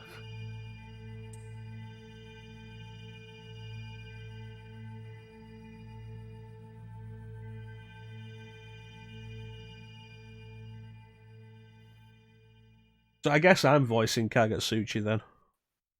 I guess so. You kind of just took the role. Well, you've got, like, you just had the whole thing with Megumi and now the old woman's back, and I thought I'd give you a break with it. I appreciate that. Probably gonna get up to get a bottle of water here in a moment. It is my honor to tell you, my little master has shown an interest in you. Yeah, look, I've had a lot of people showing interest in me today, and then, like, the world's ended. I could kind of do with a few minutes of people not showing interest in me. Wearing like the plainest clothes of the school, and suddenly you're like the most popular guy. Yeah. Poor human. He wants to give you a special gift. I need an adult. Well, I mean, this old woman's an adult. Yeah, I think the best response for that chance would have been for you to sing your old woman voice, I am an adult. I mean, that's true. It is vital that you receive this gift. Please, do not move. It will only hurt for an instant. Look, man, we got regulations in the blinding white void. We can't just let you an empty-hearted fool. Can't just let an empty-hearted fool like you in. Head downstairs to fill out form 13A to 17D and we can straighten this out. Honestly, Clem, I was thinking more the Vegeta bit of that. When Vegeta's like stroking Gohan's cheek. And Gohan's like, I need an adult. I am an adult. And it just knees him in the chest. If you haven't seen Dragon Ball Z Abridged, you should really see Dragon Ball Z Abridged. I've seen it. It's been a few years, but It's good oh my stuff. gosh. DBZ Abridged. Go ahead. Sorry. I ended up watching all the Cell game stuff they did, like all the extra stuff they did around the Cell games that Cell's doing between the 10 days where he's waiting. And like the last one's fantastic because like various characters have come up and had trouble dealing with Cell. Like Yugi's come up and Cell won't actually play the card game to decide the fate of the world. Ash has come up and it's like, oh, Cell isn't a Pokemon. Kenshiro's come up and done the Heart Exploder technique several times, but Cell just keeps regenerating. Deadpool turns up and keeps cutting pieces of Cell off. But Cell keeps regenerating, but also Deadpool keeps regenerating. But like the last one that's fantastic is Bobby Hill shows up. And Cell's talking smack, and Bobby's response is, I don't know you. It's like, that's my purse. I don't know you. And then kicks Cell in the balls. It's fantastic. See, now I want to go back and watch it. Because it's been so long. It's like you bringing up these things. I'm like, yeah, I remember all that. But it's been so long since I've actually watched it. Probably gonna bring up a lot more of it, honestly.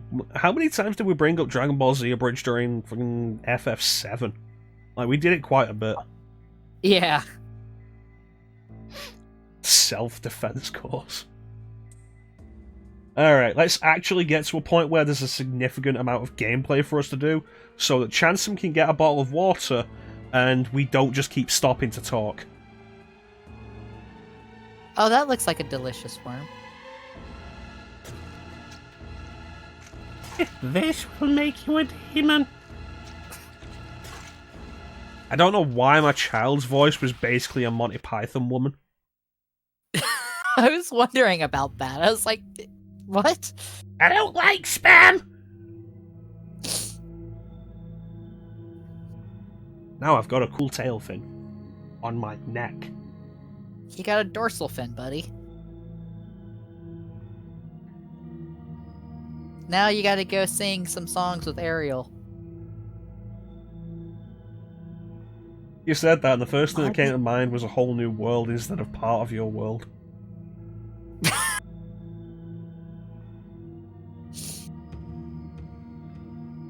Magatama, the essence of demonic power.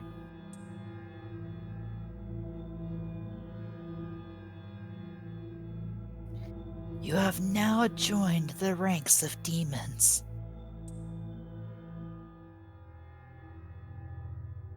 Cool, do I We get a also bigger gave you dick these or sweet something? tattoos.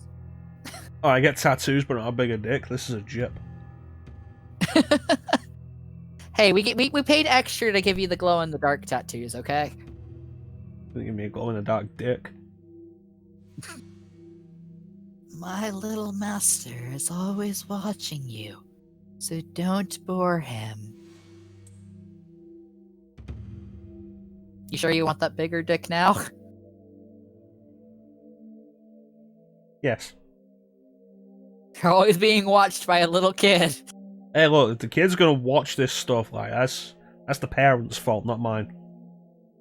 The parents are dead. Did you just, like, that's the see parents' the end of the fault. world happen? I am saying the Magatama Marogara. That doesn't sound like a real thing. Give me 1 second, because dogs are barking. Alright, what I'm gonna do myself, actually, because you want to go and get a bottle of water, I'm going to take this opportunity to pause for a minute and visit the bathroom, and ChanceEm and I will be right back. Alright, works for me.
And we're back. I got no money. Well, that sucks. I need you. How can you be the popular? How can you be the popular kid and have no money? Well, popular kids can be poor sometimes. I'm gonna need you to lend me 50,000 marker. See, that's kind of a slight problem because like I don't even know what the conversion rate is. Just digging a hole. Digging a hole, I'm gonna put you in. Would the hole protect me from the end of the world? Like, if I was buried in a hole and then this end of the world happened, would I have been protected? No, the world's already But ended. what if I was buried like on the hospital like property? Like, what if I was buried in a hole and on the property of the hospital, and then like the world ends? Would I technically been saved? I think the only place for that to happen would be the hospital has like a small garden in the center. Like, it doesn't actually have anything outside it, as far as like the map shows. So you would still be inside the hospital. You'd be like in the center. All right, that works for me. I'm just gonna be the weird guy in the center of the garden and be like, I buried myself here, so nobody knew I was here, but I was here, so I'm safe. Mm-hmm. So here we have one of the really neat things with the hard type mod. It shows us all of the skills we'll unlock with the Magatama that we currently have equipped. Oh, nice. In standard Nocturne, all it shows you is the first one, the rest are question marks. Since we have more people here now, actually, I'm going to post the hard type mod link again in chat. Alright.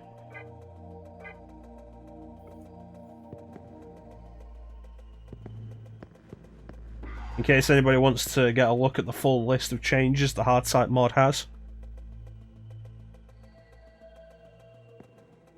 So this is interesting. You go into these rooms like this, it automatically switches you back to third person. Huh.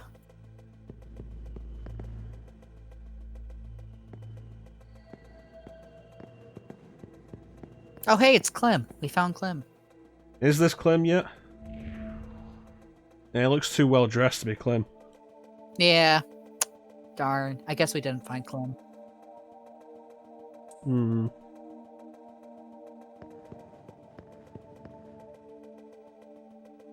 I can hear something from inside that room with the weird marking on the door.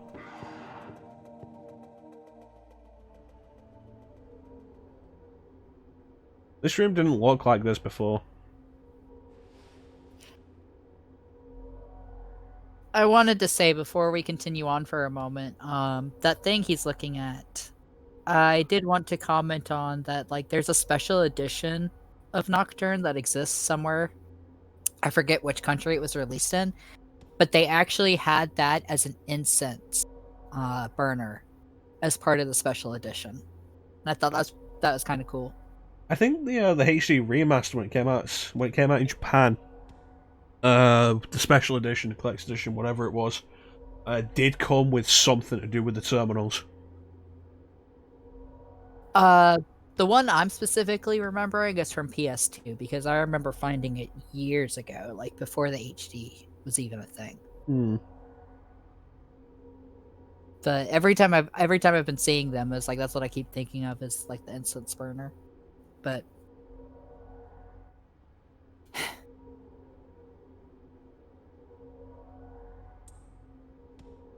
Right, I'll see if we can find any information while this goes on. wait a minute. Aren't you the kid I met at the park?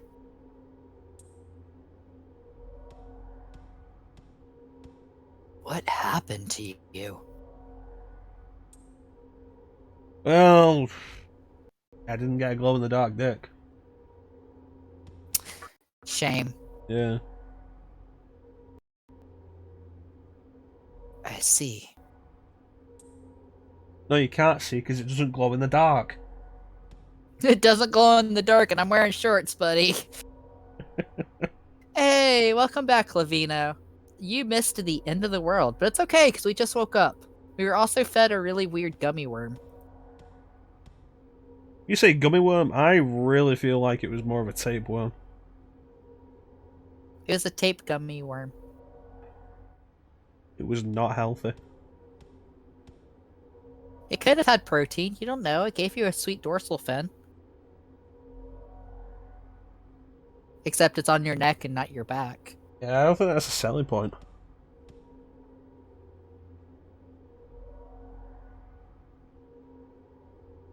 I feel like edibles are the last thing I'd want during the apocalypse. Yeah, that's a fair point. How many people do you think started to get high in SNC4 when the end of the world was coming? Well, at least you still think like a human. That's what you think.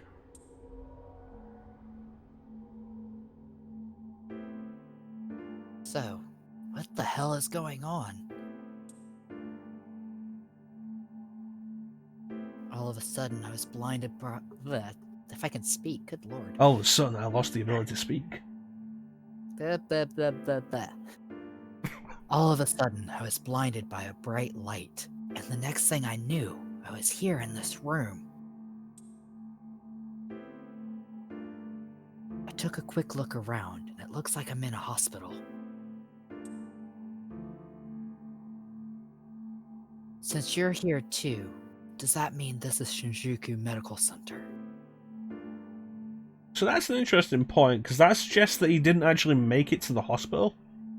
And he was outside when the conception began and just woke up here for some reason, didn't die. Yeah, I was just catching on to that too. We didn't cause the apocalypse. We were just bystanders. Yeah. I mean, Megumi caused the apocalypse. As far as Yeah, we know. Meg, Miss Threat caused the apocalypse. Yeah. Like we always knew she would. Anyways. As much as I want to know what's going on out there, I don't think it's safe for me to walk around.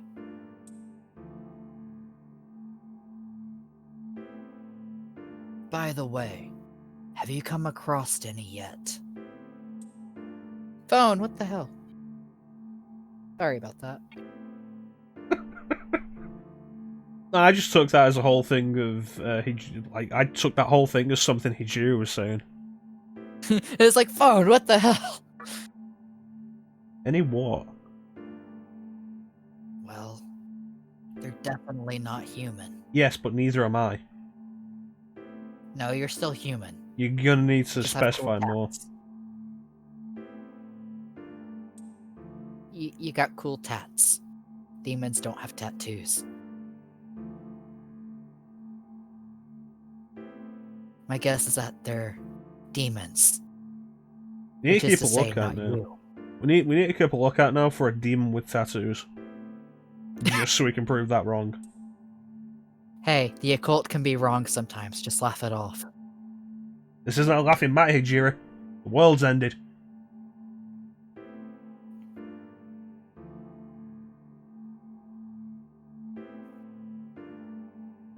My strange experience, your new look, and these weird creatures. It's not a phase, Hijiro. I don't think the police will be able to help us here. Yeah, because the police are dead. See, now I'm thinking back to Persona 1 where the police were all zombies. Damn.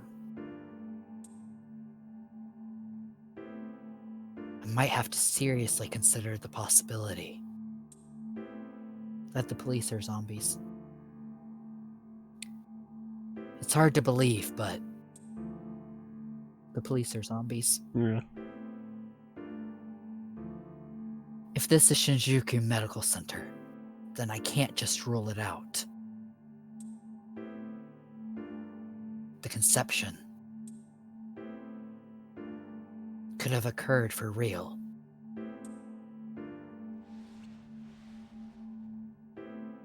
I've seen this barrel-like object somewhere before. But last time I saw it, it had the letters DK written on the side.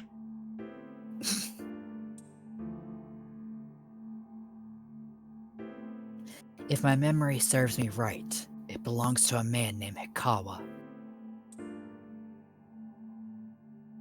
He must have something to do with all this.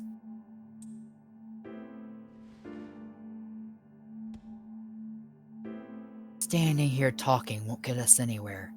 By the way, did you read my article? If you liked it, please make sure to subscribe and consider becoming a Patreon. Well, bye, Hijiri.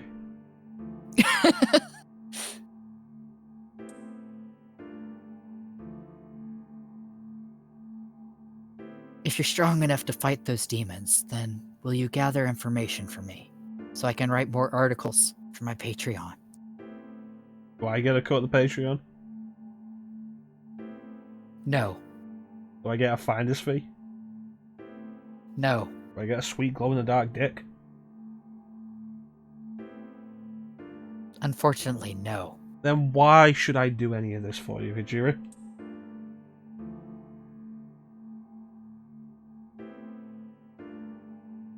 Because it'd be fun.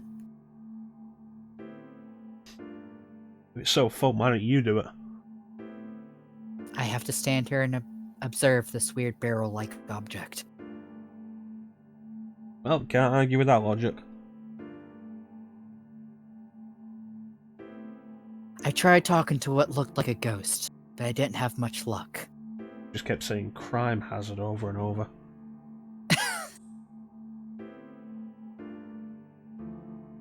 What's happened to the world?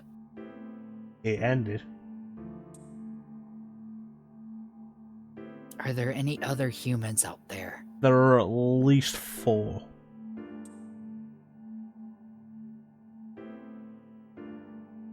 We can only learn the answers to these questions by finding somebody else.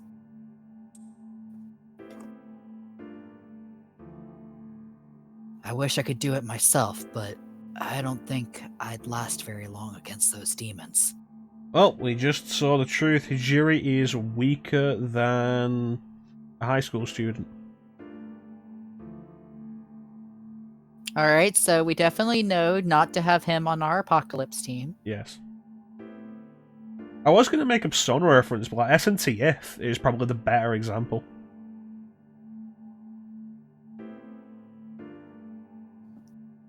I mean, if kind of is what Persona spun off from, so Yes, like but half related. Persona was innate power that the characters had if they still had to recruit demons.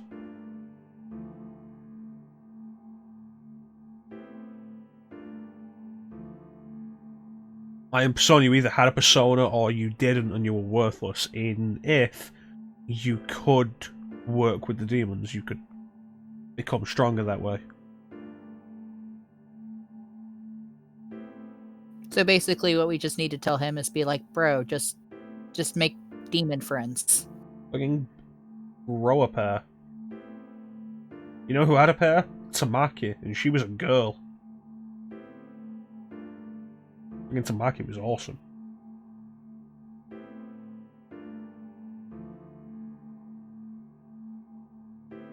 That mustache, Hijiri, is holding you back. But didn't we establish that facial hair is where the power comes from? Did we? When? Guitar Man. Oh, that's a fair point.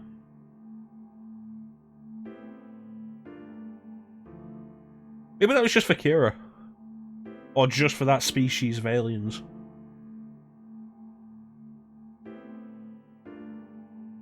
Besides, I'd like to spend some time studying the subject.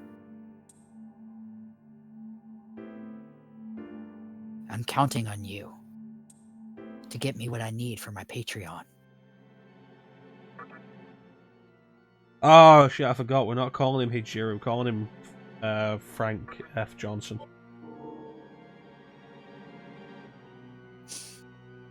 I momentarily forgot that too. I failed.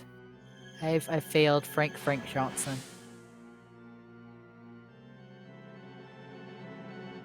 Well, I don't want to talk to him anymore. Maybe you should try and get out of this hospital.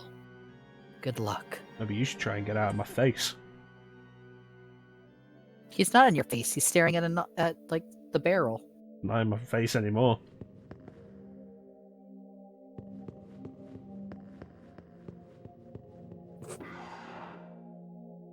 Hello.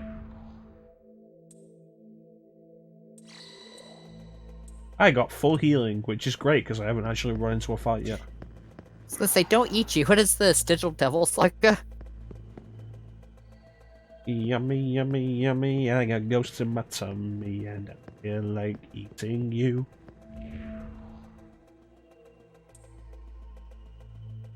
Magatsuhi.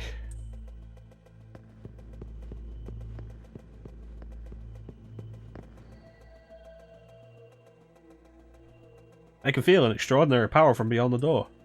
Will I open it? Yes.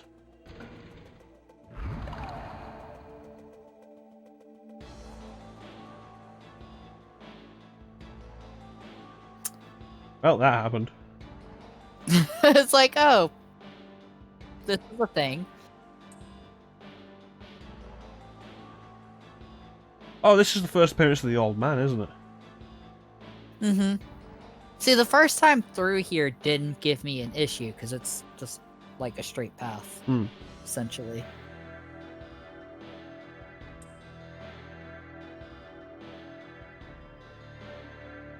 Now here's the question, which one's talking, the old woman or the guy in the wheelchair? That's a good question.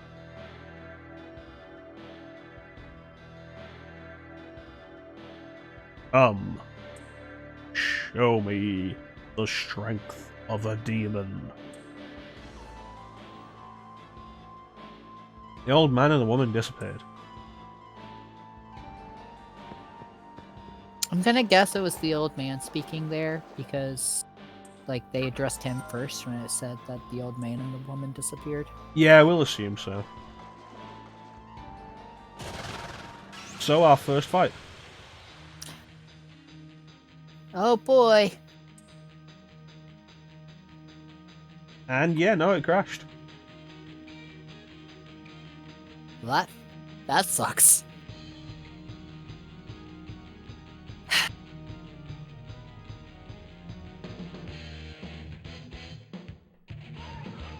So, what do you want to do about this then? Oh, this was predicted, so it's probably going to keep happening, so I guess we just have to switch back to the standard. Okay.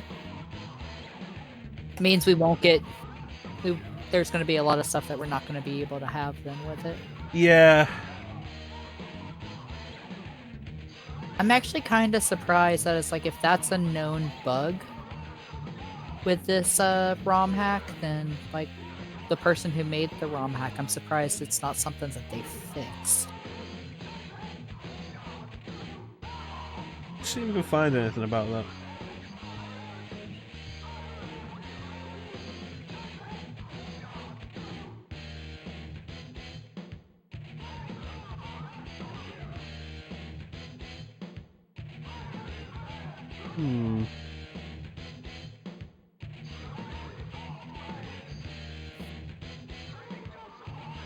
Ever since its release in 2017, there's been a game-breaking bug which exclusively affected those of us playing on original PS2 hardware, that being that the game crashes upon the start of the enemy's turn in battles.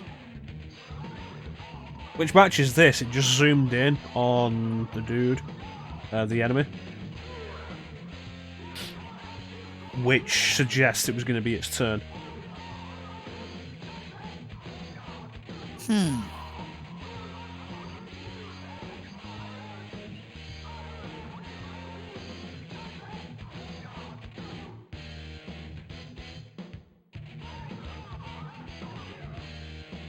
That's interesting. I've not seen anything specific.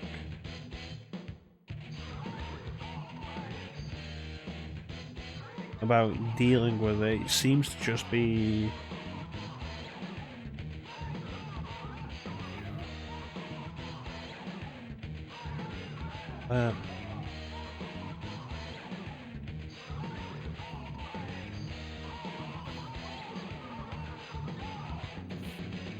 So yeah, I guess it is just if you're playing on the original PS2 hardware, that's what causes the crash. Yeah, so I guess this is a good advertisement. Don't play on PS2 hardware. If you're doing this ROM, at least. Yeah. Emulate it, I guess.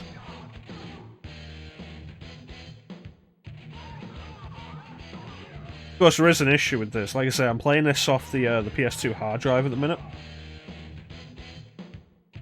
I don't have standard Nocturne on the hard drive right now. Ooh. I could get my disc copy, but my disc copy is European. Oh. Because I didn't foresee this happening and I didn't test it beforehand. Because I'm a genius. I mean, it's not something that you're aware of. It's not listed on the actual, like, page for this. Not that I'm seeing anyways. If I could stream PCSX2, I would definitely do that just for the resolution. Like, this is the cleanest I can get the PS2 looking, and it's still not great. The PS2 just doesn't have a great video out. And even if it did, you're still working off an internal resolution, usually of 480i.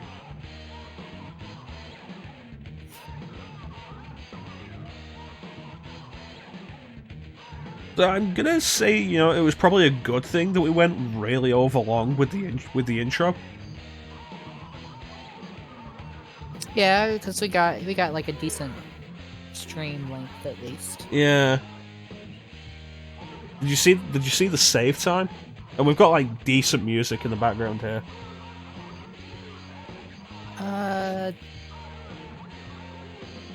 I didn't. I've had audio for stream actually cut off, so I haven't been able to hear the music because I didn't want to have the double audio from both Discord and the stream. That's understandable. Actually, the audio you shouldn't be getting audio through the Discord, except for Well, I off mean, my like, mic. Yeah, that's. Oh what I yeah, mean. no, It's you know, like if I had- get what you're saying. I'm sorry, I'm having a stupid moment in a minute. Oh no, you're totally fine. But yeah, like at least we have Meguro's music playing at the moment, which the soundtrack for Nocturne is really awesome. I do really like Nocturne soundtrack. It has a really good tone to it. It's like if we go back to the intro theme for the minute that I've set up, because for the Nocturne streams, because I want them to be something special, because I really like Nocturne, we're on a different set of themes for all the screens now. So the intro theme right now.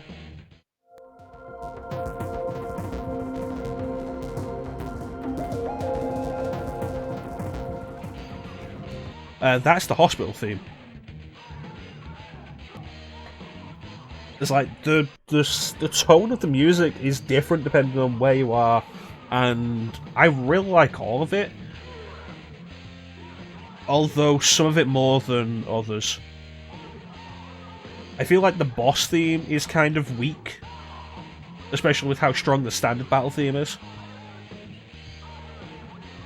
But that's an issue I have with Persona 4 as well.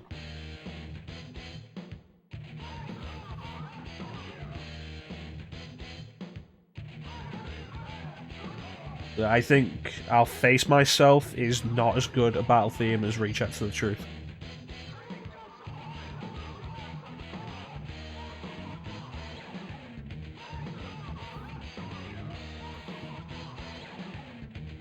Well, that's just a personal thing.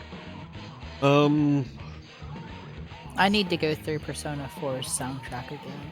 I remember I really, really liked it. It's really But good it's been stuff. a while since I played it. And it's gonna be a while before I get back to it again, because I want to do 3 before I do 4. When whenever I play 4 again, I want to play Golden, whether that is somehow me streaming it from Steam, if I can ever get Steam to stop being a butt on my computer, or if I end up somehow getting the Vita version and a PS TV. Actually, there was a thought that popped up in my head earlier today. Look into the Vita dock idea. The Vita what? You cut out for me. Vita dock. Vita dock. Okay. It was, I think it was a Kickstarter idea. Basically, set it up so you could stream to a TV through the Vita. I'm not sure how far that ever got because I didn't follow it because I have a PS TV. But you could see how that'll work for you, see if that's actually a thing. Oh, let me check. Well, doing a quick Google search for it, excuse me, it seems like a lot of the idea for it is having a Raspberry Pi and making it kind of like a Switch dock, but for the Vita. Yeah. Yeah, you'd need... That's what it was. It was a pre-made Raspberry Pi setup to do it. Wow, I haven't been on WoggleLoNet in a while. Let me see. Crash Cortez releases polished final version of Vita dock image, VLC image, or creating your own PS Vita dock compatible with Raspberry Pi 3A+, 3B, 3B+, and 4.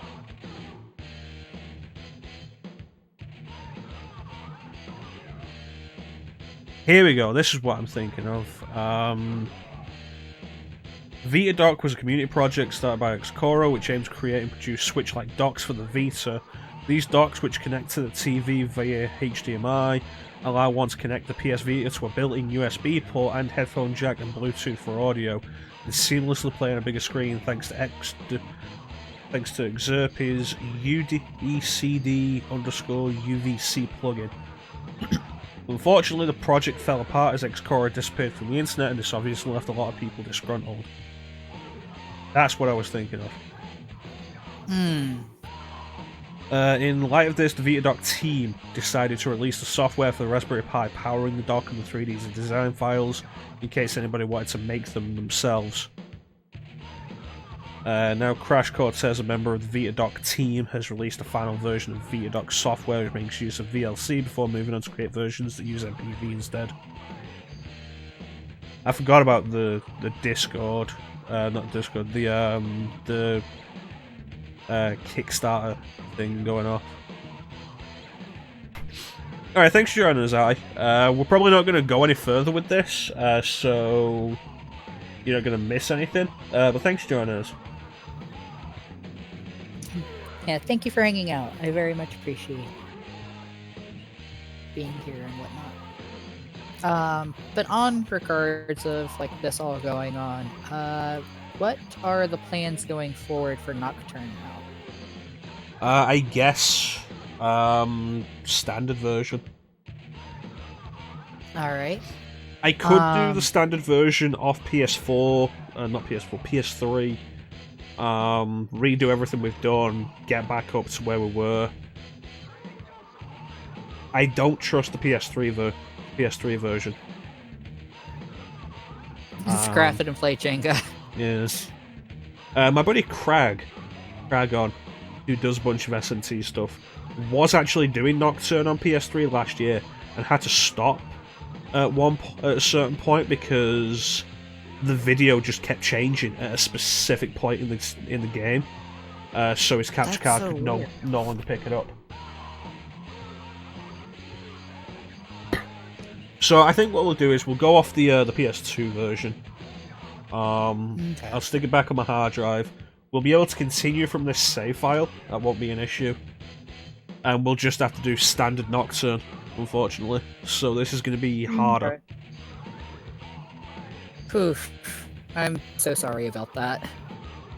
You know what? I'd rather do standard Nocturne and have it harder than wait for Nocturne HD, which looks to be subpar and is also like $50. I mean, that's very fair. I've done it before, I can do it again. It's just gonna take some time. We're gonna miss Dante with Rido's abilities, unfortunately. Yeah, it means Dante is probably gonna get a look in the party once and then get kicked out. And be like, hey, thanks for joining us, buddy. Turns around, like kicks him out a window. I mean, I do actually have the fan translated version of Maniac's Chronicle, which is the version with Rido in it. And Rido is a more useful party member because he has Pierce. But I really want the Dante stuff. I like Dante as a character in Nocturne. No, it's just completely understandable. It's like it's one of my favorite Dante designs with my favorite Dante personality. DMC2 design with DMC1 Dante personality.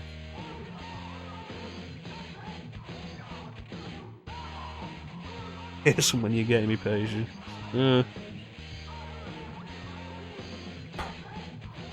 As far as like Persona for me goes, though, like I've said, I want to do 3, 4, 5, and I'm gonna do those separate from 3 portable, 4 golden, and 5 royal. I want to do the originals and then do the extra versions.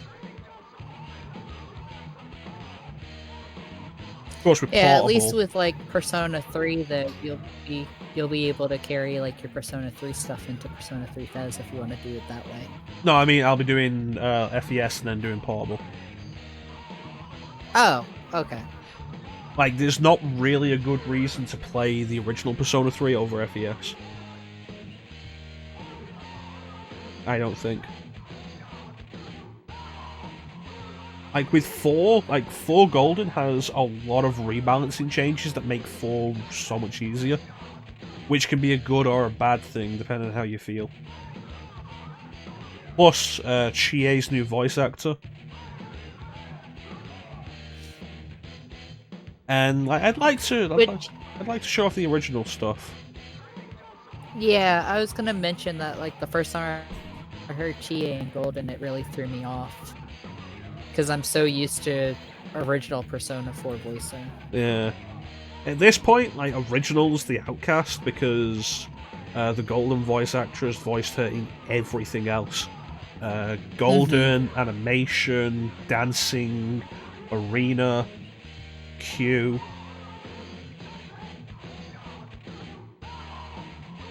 Most of that I haven't been able to actually play.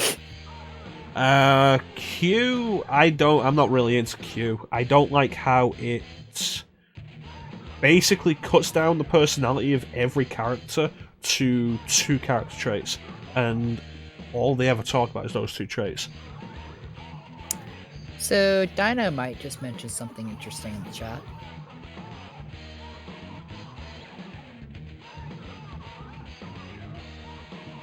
Interesting. You know what? Let me try that, actually. Let me just reset myself.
I guess if we're doing this, I should get rid of the dance from Devil May Cry bit. Yeah. But not sure if the file, like if the save will connect. What's interesting is this version opens with the second opening immediately. Huh.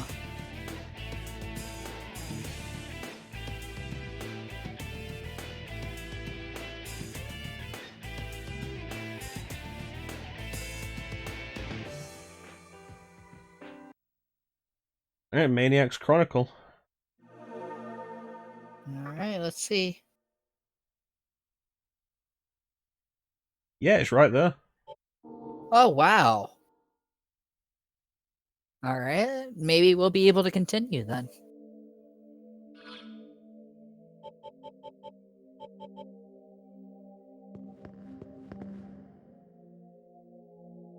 That's actually kind of awesome. Okay, so what we'll do then is we'll push forward to the next save point. So let's make sure we can get past the freezing issue. And when we come back next week, we will be back on standard Nocturne, I guess. Alright, I'm good with that.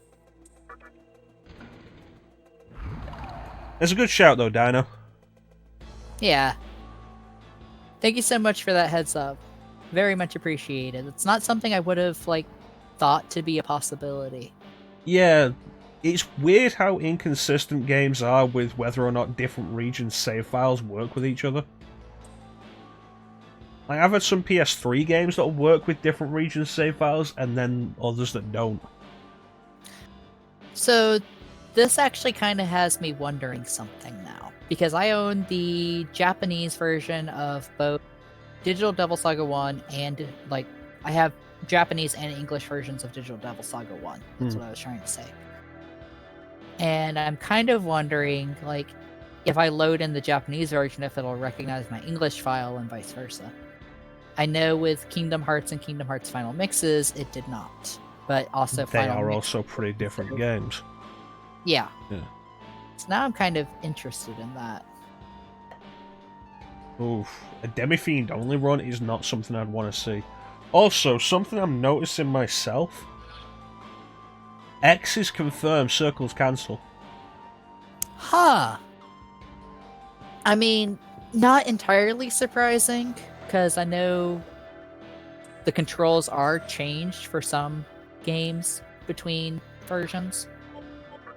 I know that was a big thing I was having to get used to when I played Kingdom Hearts Final Mix, because it's like in English, the attack button is X, and I think it was square on the Japanese version, so that it was closer for the reaction commands for Kingdom Hearts 2.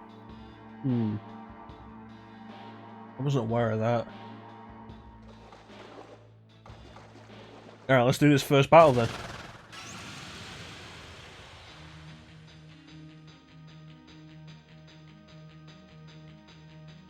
It was Circle in the Japanese version.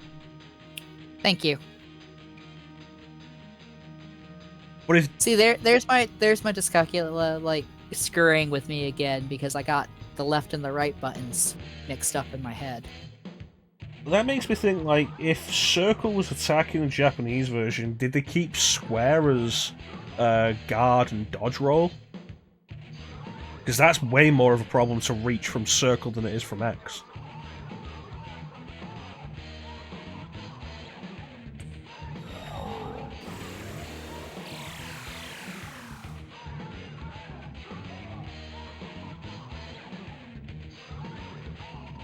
Square is still guard and dodge. I don't like that.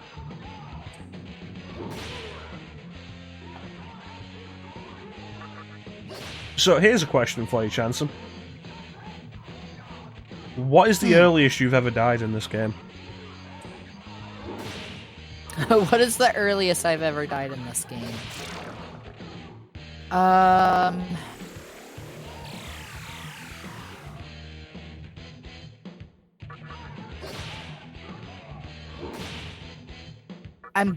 I want to say it was probably around the first few fights, because Nocturne was one of the first Megaton games I played. Like the very first game I played related to it was Persona 3. Hmm. And then from Persona 3, I played Digital Devil Saga. And then from Digital Devil Saga, Persona 4, and then from Persona 4 was Nocturne, if I remember correctly. For me, it was Devil Survivor on the DS. Then it was Strange Journey. Then I picked up Nocturne, which is Lucifer's Call in the UK. Then I borrowed Digital Devil Saga from a friend. Didn't get too far into it and I gave it back and borrowed Persona 4 instead.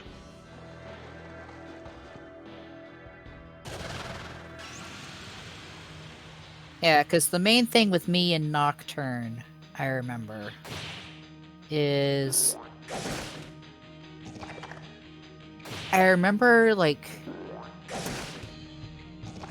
Okay, so one cool thing about working at a game store is that depending on how the system is set up, you're able to check around and see what other stores nearby have certain games. And I kept trying to look around to see if any store nearby carried Nocturne, and it took me a while to find it. And I got kind of jealous of a friend of mine, a coworker of mine, because they ended up going to like a mom and a pop type used store, and they found Nocturne with the soundtrack, complete in box and all of that, for like $20. Ooh. And I was so jealous. I was like, holy crap. And it took me a while after that to still find a copy. This way.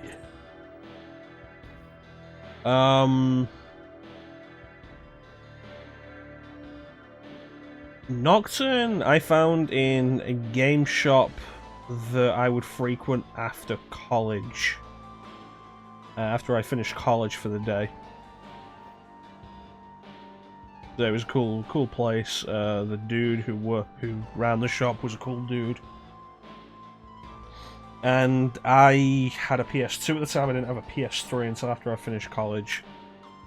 You just had this section of PS2 games, and Nocturne was £7. It's like Shin Megami Tensei. I know that series. That's that series I kind of like on the DS.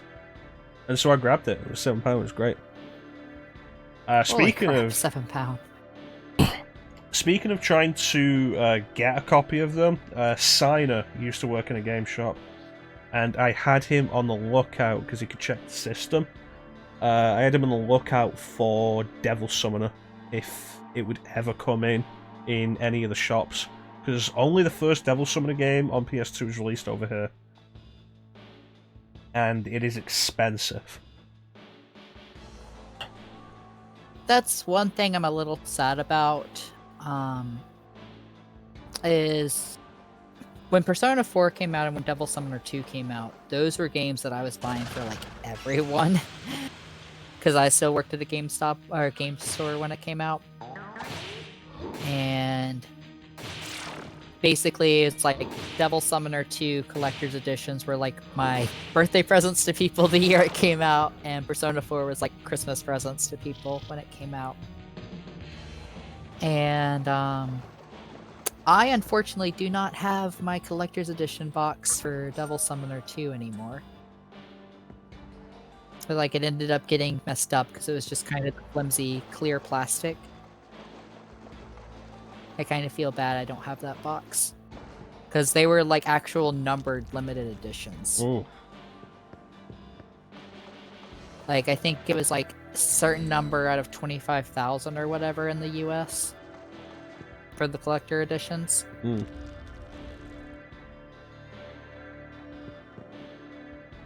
I never actually picked up a UK copy of Devil Summoner 1. I do have 1 and 2 now. It was cheaper to import them both, brand new, fully sealed from the US, than it was to buy the UK copy of the first one, used. And so that's how I have them both.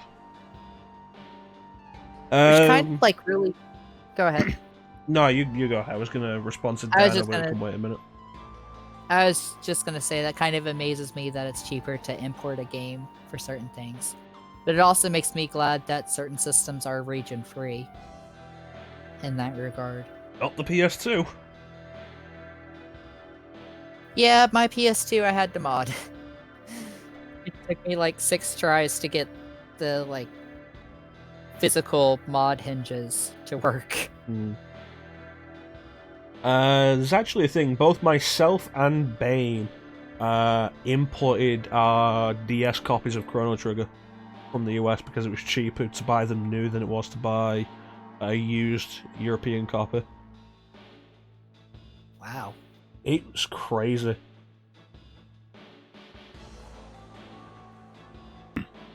So you've never played an SMT or a Persona game, and you're interested in them. I would say the best thing to do, considering them, to decide which one you want to try, would be to consider themes.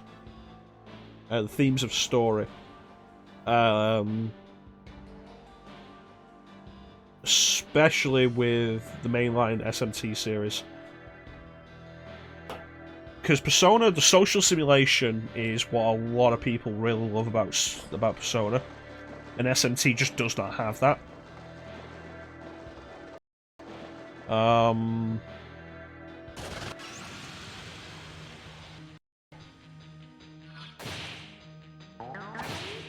But like the themes of the SMT games are, I think, generally more interesting. They're more interesting to me than Persona. If we go off the ones people always like, with the social simulation 3, 4, and 5, 3's theme is Memento Mori, the remembrance that you are mortal and that you will die. 4's theme is to face the truth no matter how painful it is. And 5's theme is to break free of society's shackles of the belief of what you should be versus what you want to be. Of those 3, Persona 3 is my favourite. Then like actual SMT goes in very different directions with that. Like Digital Devil Saga went in weird directions. To really talk about that would probably be a spoiler. Yeah. Yeah. There's also the consideration of what kind of RPG you're into. It's like Devil Survivor is a really good strategy RPG if you're into something like Final Fantasy Tactics or Disgaea or Fire Emblem. Like that's really good to go with.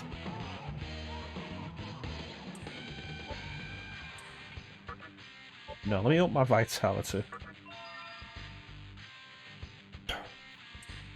And it's like, and on regards of Persona 4, like, you can't just jump into, well, I personally feel you can't just like jump into arena or dancing or anything without playing base Persona 4 because they're kind of like continuations in a sense. Yeah, they are very much sequels. Like, don't play any of the spin-offs before you play the original. Or like Golden. Golden is also like an enhanced version of the original. So you made it. Your strength is outstanding. We shall meet again. Soon.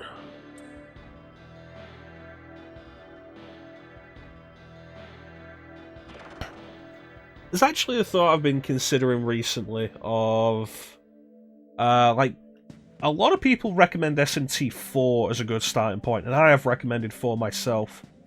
It's very accessible. It's easy to pick up, because like, it's 3DS. It's very easy to do.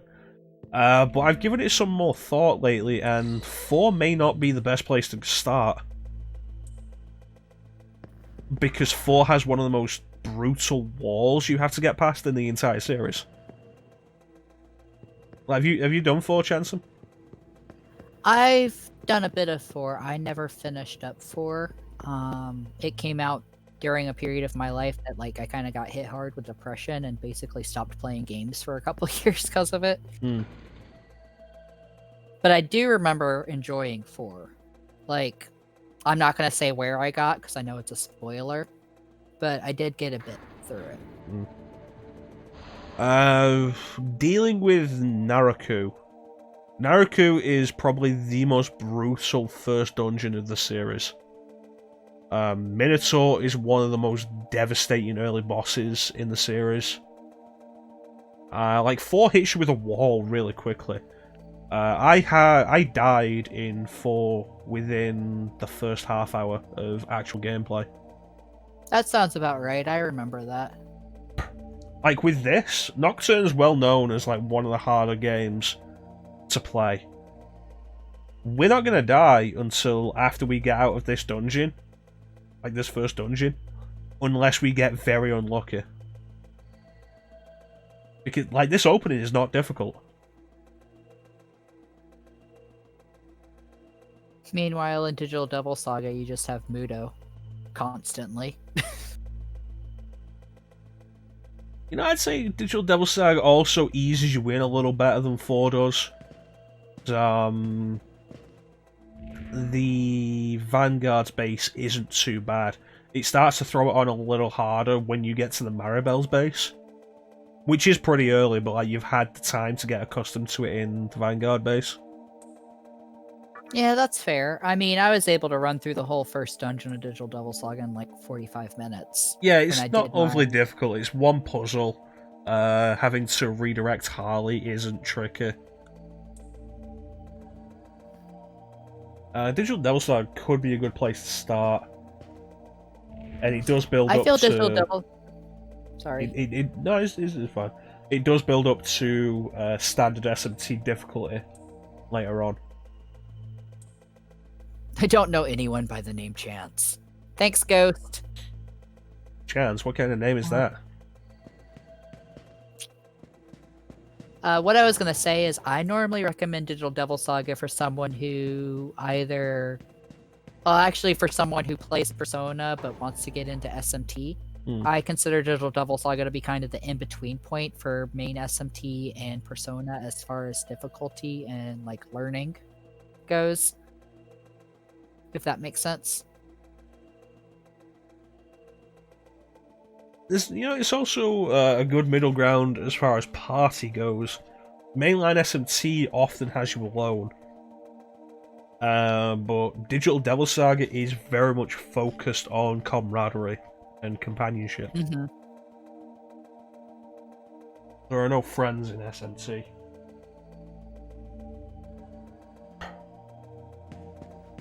Hey, Livino. It's a chance you'd know the guy. But tush. Medicine.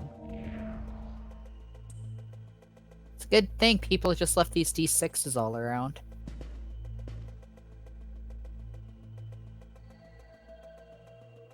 27 You examine D6s it now. Yeah, I was gonna say, it's like you touch it and it just turns into like a bunch of D6s. Roll a D6 for your fate. I don't know if I'd say Nocturne is really a good place to start. But then I guess the same could be said for Digital Devil Saga. Because one of the things that I did talk about when I was doing Digital Devil Saga is how, the game starts with a bit of story and pushes it a little bit. And, oh yeah, no, why are we all demons? Why are we compelled to eat each other? And then, after you've dealt with the Vanguards, that goes on the back burner for, 15 hours. Mm-hmm. And the rest of it is just dungeon crawling. And you've got to be into the dungeon crawling. That's one reason why I kind of feel like Digital Devil Saga is the in-between point between Persona and mainline SMT. Because it still has a good bit of story, but it doesn't have as much story as what you would get from Persona. But I feel like it has more story interaction than what you would get from mainline SMT at times. But it is also the thing of it also kind of forces you to get used to the whole dungeon crawling aspect too. Yeah. The ability system of DDS is a lot more friendly than the learning abilities is in Persona, in Nocturne, or just most SMT games. because you can learn abilities and then take them out and then slot them back in later.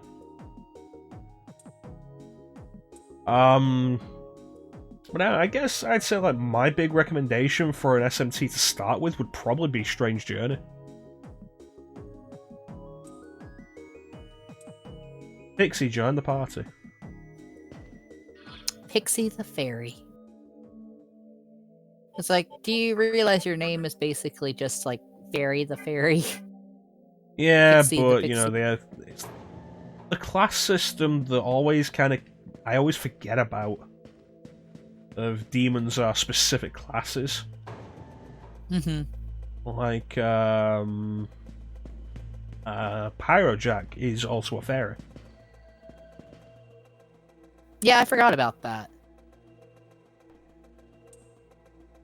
Yeah, what do you think of Strange Journey, ChanceEm? Strange Journey, I think, is a good one.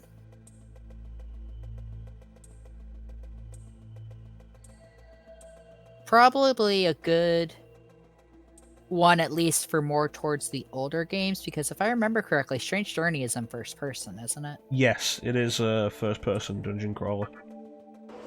Yeah, I feel like... Oh, hi. We're just having a demon party in here. I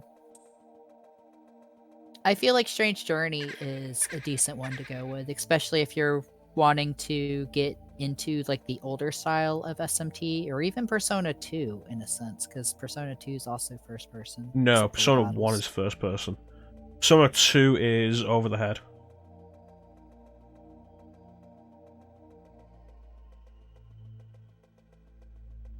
Yes, you're right. Sorry about that. I had to think for a second. I was like, wait.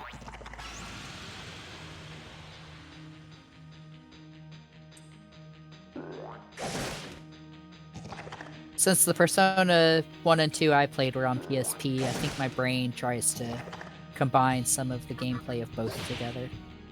The battle system is very similar between the two. I mean, you kind of expect that with there being a sequel. Yeah.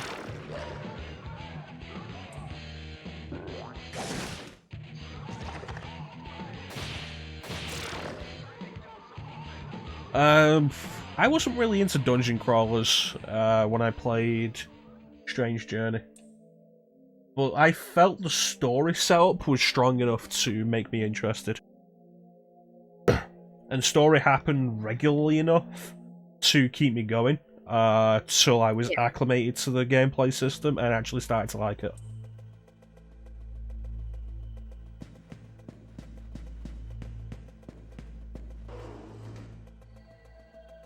Plus, it was the first, and I think like possibly only, SMC game that was designed with a foreign audience in mind.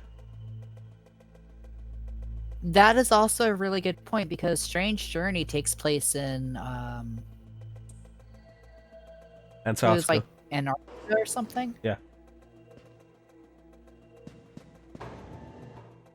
The Antarctic. Yes. And you play as a member of a special military force. In the Japanese version, you are a member of the Japanese self-defense force, I think, who has been like lent out to this military force. In the Western version, you're a member of your US military. I don't think they ever specifically state. I fucking love this theme. I don't think they ever specifically state like what part of the military. Just that you're like the best of the best, but you're from the US in the Western version.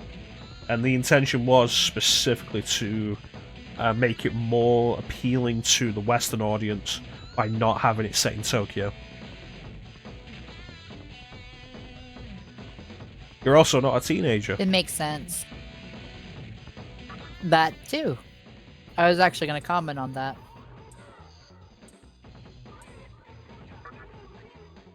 You think we should talk about the negotiation system? Yeah.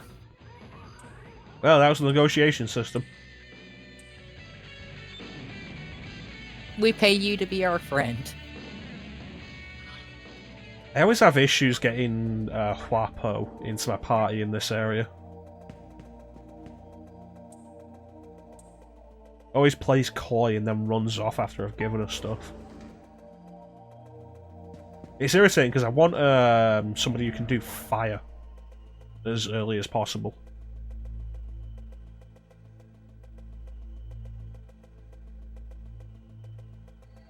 But yeah, I guess like if you were gonna go with an SMT game to start with, Dino, I would say Strange Journey. Probably Strange Journey Redux. It's a little more user friendly, the 3DS version. ChanceEm, do you have anything else to add to that? Maybe your own separate suggestion?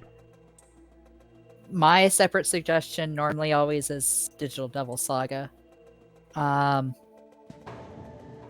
Which I guess, depending on where you live, Digital Devil Saga is harder to come by.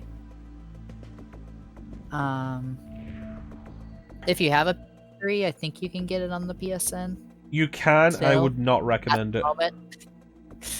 Yeah, I was gonna say I don't recommend the PSN version either.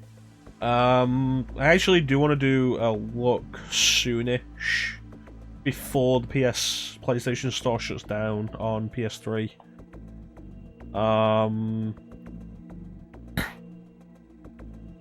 Into some of the PS2 classics that I have on PS3 to demonstrate whether or not they're worth grabbing before the store shuts down. And it includes all the SMT games on there, because all of the PS2 SMT games are on the US PSN.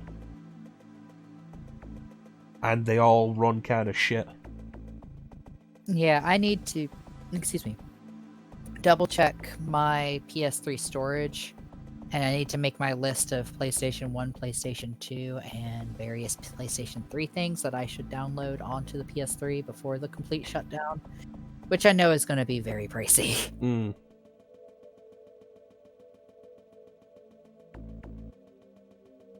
Worst part about that is you can expand PS3 storage with an external drive, but you can't play games off there like you can on the PS4. Yeah. Hey, Lena. Well, we got a line. Okay, let me see if I can get my Dirty Harry on.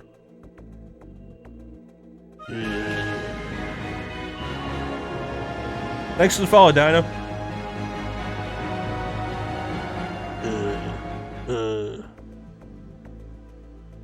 You're out of bullets. Do you know what that means? Shit out of luck.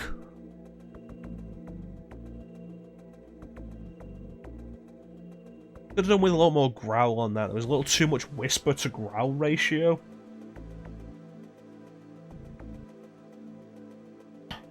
Yep, Skies of Arcadia, which we are currently playing through on Saturdays. I was gonna say, funny enough, I'm also playing through Skies of Arcadia, except not at the moment because I lost my capture card and my move, and I'm still trying to find it.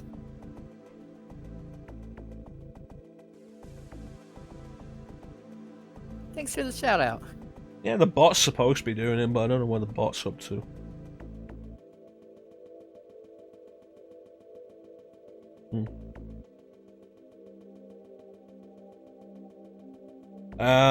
But yeah, like, Digital Devil Saga is a good SMT game to go with if you want to try and get into it. Doesn't start too hard, will get hard by the end. Strange Journey probably starts harder, honestly.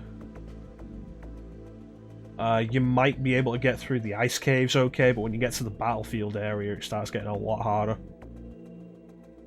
Although Redux did rebalance the difficulty and is easier than the original. I've not spent as much time with Redux.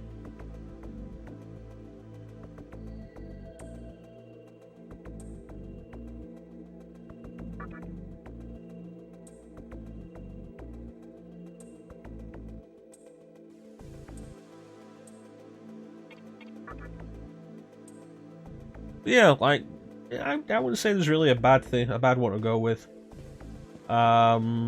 Digital Devil Saga is still fantastic. if you're going for Persona, I'd say start with Persona 3. I do want to add something about Persona 3, because I personally, I do agree, Persona 3 is a good one to start with.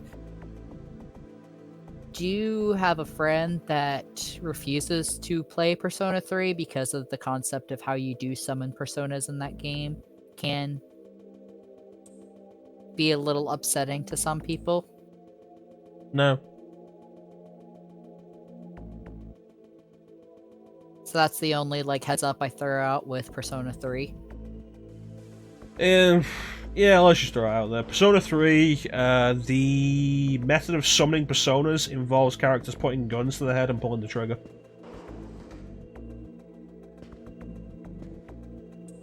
Every now and then I think about that and think it's weird that didn't cause any kind of controversy. Yeah, same here. And I use the phrase upsetting in lieu of other words.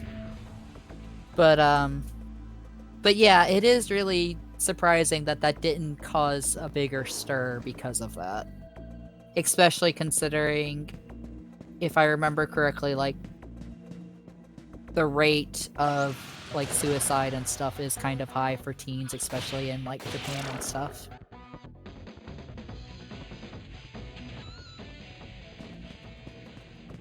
Because I know there's other medias that have dealt with similar themes that they got in a lot of trouble for showing things like that.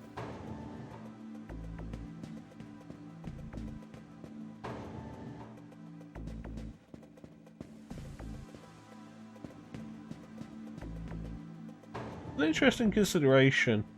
Thematically, it is pretty important to the themes of Persona 3. The Memento Mori idea. But in... no, I would not change anything about Persona 3. No. Off the top of my head readily, I wouldn't change anything about Persona 3. It's all very good, and the way you summon your personas is very relevant to the theme of the game. Yes.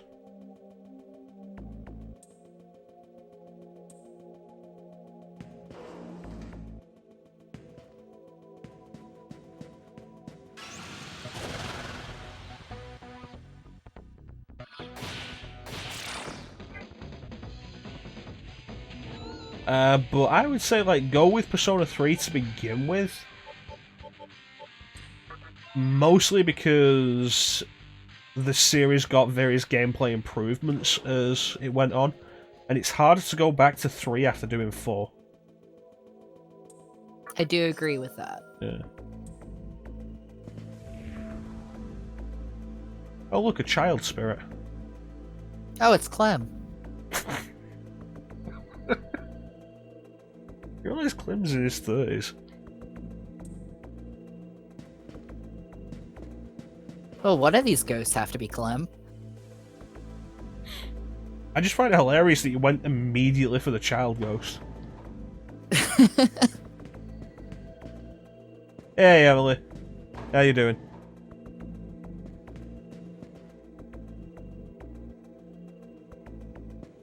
Oh, look, there's me. I was somewhere in that garden. Yeah, that's what I was thinking.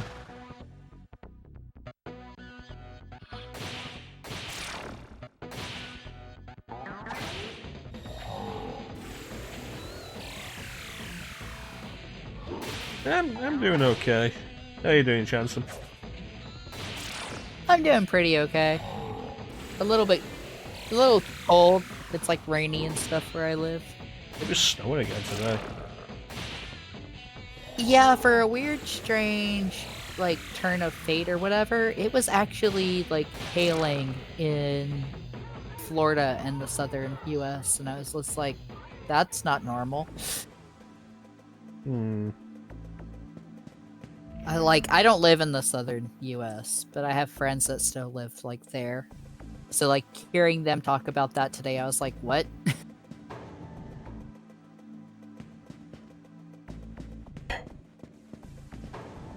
Yeah, I like Persona 3. Listen, I think Persona 3 is my favorite of them.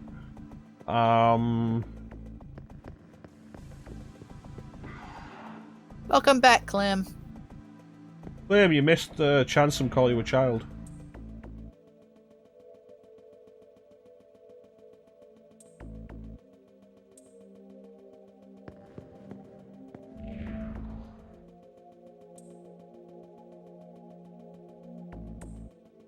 I'm trying to figure out which one of these ghosts are you, Clem.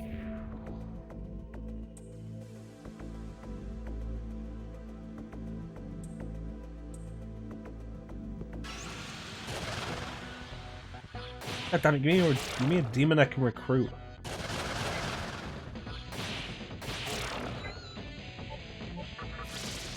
You mean you don't like punching demons? I'll punch demons all I want, I just want a fourth member of my party.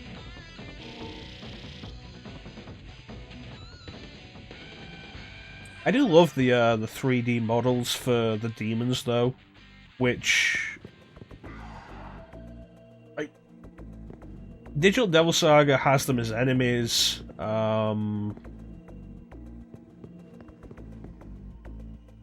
and like the Devil Summoner games have them as enemies. This is the only game where you get these 3D models where you have them as allies. I'm not counting Persona 3 and 4.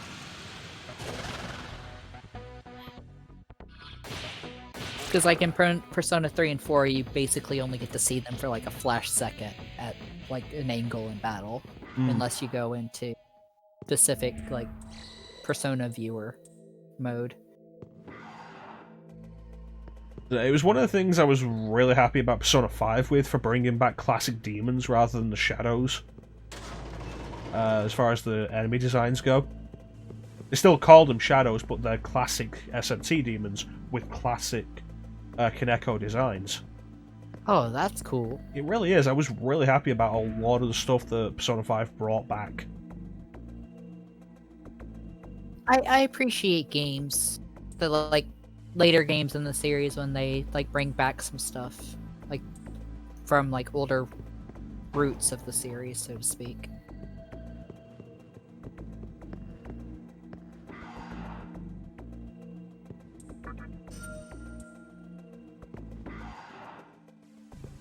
Like, you haven't played Tales of Berseria yet, right, Chrono? I played it for about 5 hours.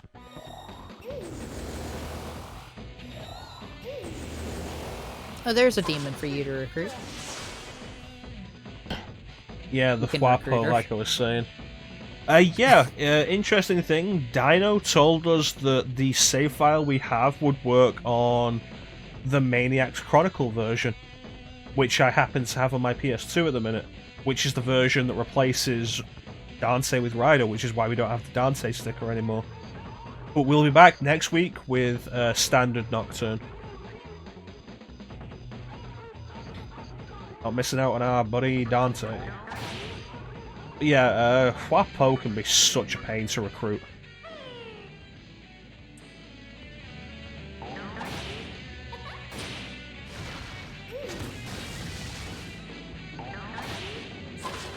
ChanceEm, you want to talk about the press turn battle system?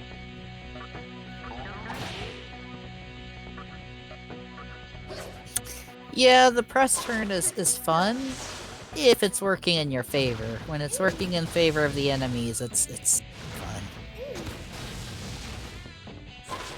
It's also very fair in concept. Like, what works for you also works for enemies. It works the same way both ways. Not wrong. It's just that kind of mindset where it's like, I'm the player, make it easier for me. Why are you letting the enemies go by the same rules I go by? Yeah, I'm the player, make things So, you easier know, like, for me. you're in Oh, a what's box. that? You want things easier? Well, this demon's gonna cast Demon's Eye. It's 4 turns for them. Okay, so, very important thing. Make sure your main character always has plenty of health.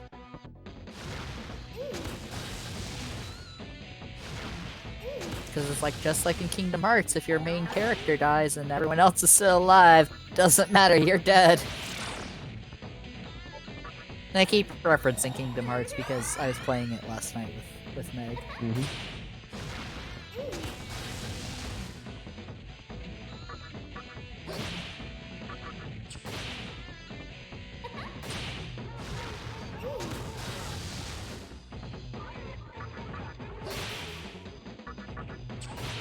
There we go. Okay, last Wapo. Yes, join my team. Oh, you bitch. For a shame with your skills. I'll never be your friend. You know what that means, don't you? You gotta die. It means we're too low level. Yeah. I find it hilarious that she's like, your skills are so beneath me, and then she tries to cast magic and it's like insufficient MP. It's like your own skills are beneath yourself, it seems.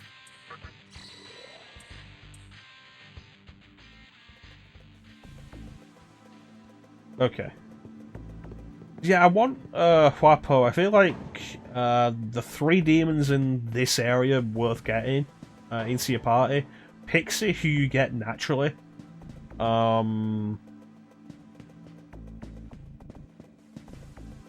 Kodama and Huapo. And Huapo is the hardest to get.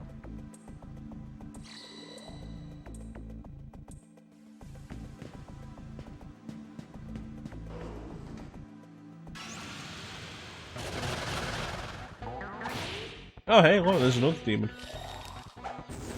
If I remember right, this thing's like level 10. I have a feeling you might have difficulties trying to get him then. Hmm.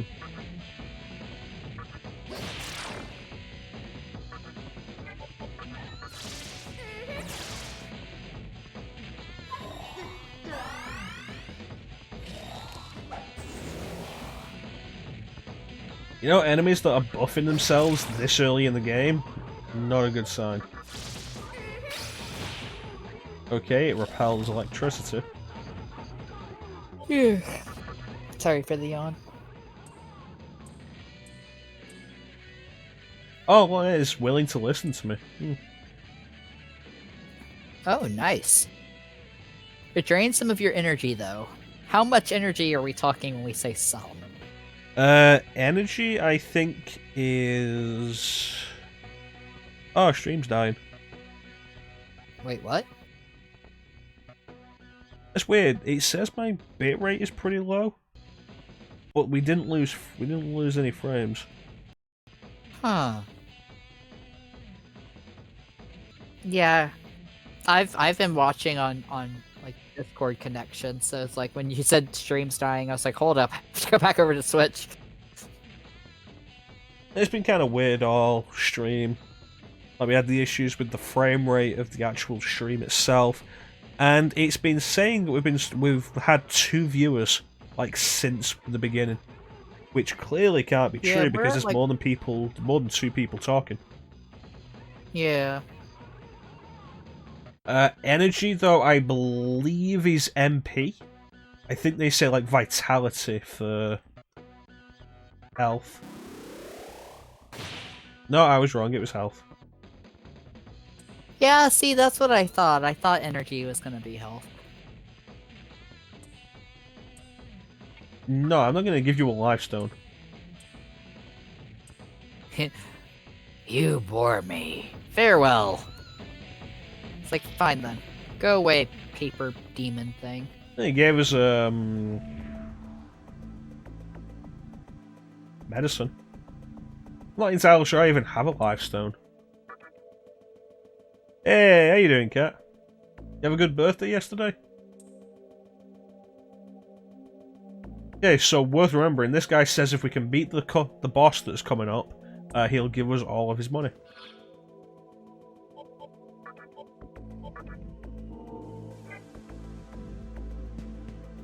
Oh, nice.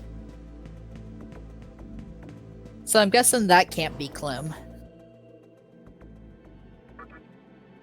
Unless we want to mug Clem. We could mug Clem.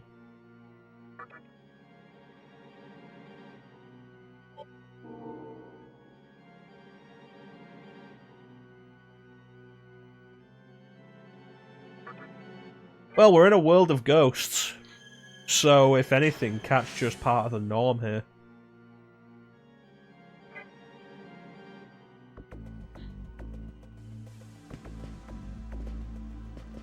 Well, I think that's going to do it for us for today. We'll leave Thornius for next time.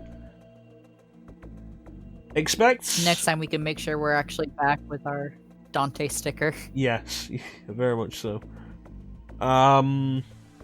Expect next time and most of the stuff beyond to go faster, because there will be way less dialogue for like most of the rest of the game.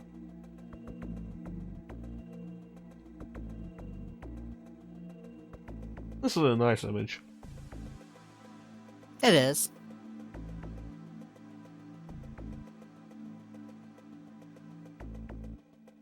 I'm still out there buried, not knowing if the end of the world has actually happened yet. And from in here, you can't even see the world's buried.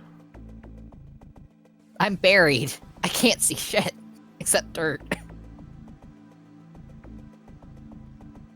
My plan kind of foiled itself.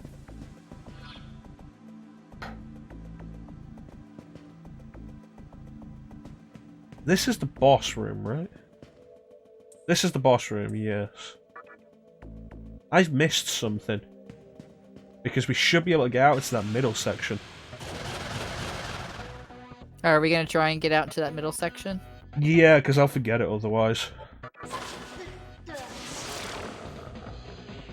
But yeah, talking about the Kaneko designs, I feel like the art design of this, and I said this for Digital Devil Saga as well, but like Nocturne is probably more colourful than Digital Devil Saga. Digital Devil Saga 2 is more colourful than DDS 1.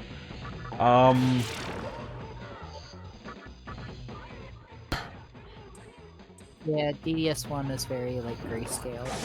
It's very deliberate. Mm-hmm. Like the art design in this game is fantastic. Like the HD remaster idea would have been so simple because the art design has aged so well, I think. Like if you actually did run this on PCSX2 and you had the decent resolution and maybe some anti-aliasing thrown on, like this game would look fantastic.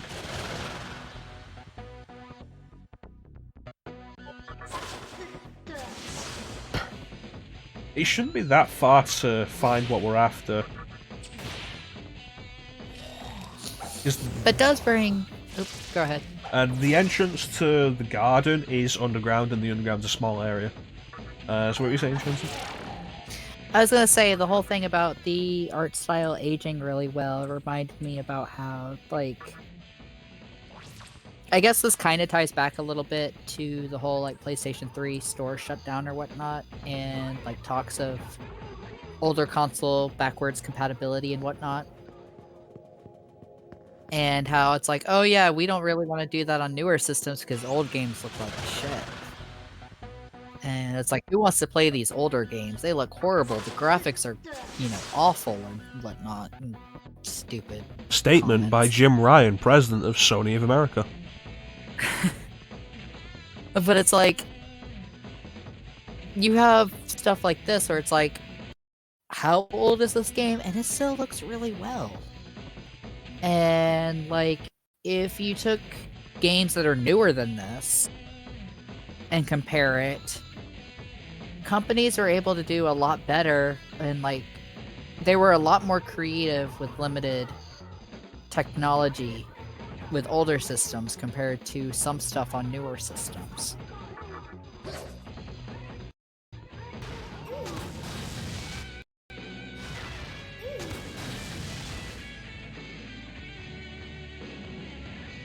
Okay, here we go. Jim Ryan, president and CEO of Sony Interactive Entertainment.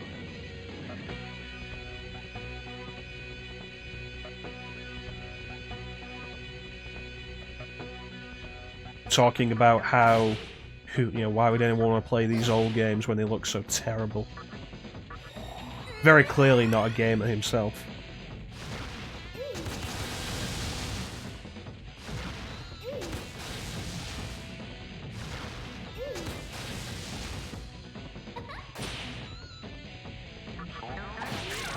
There we go.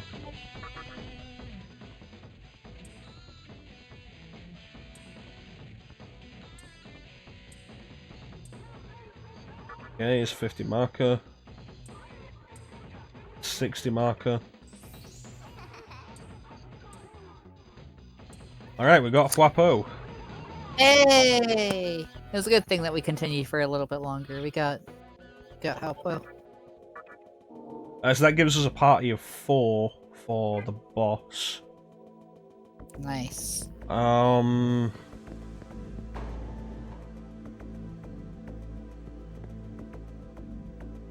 It's this door. I don't think it matters a huge amount.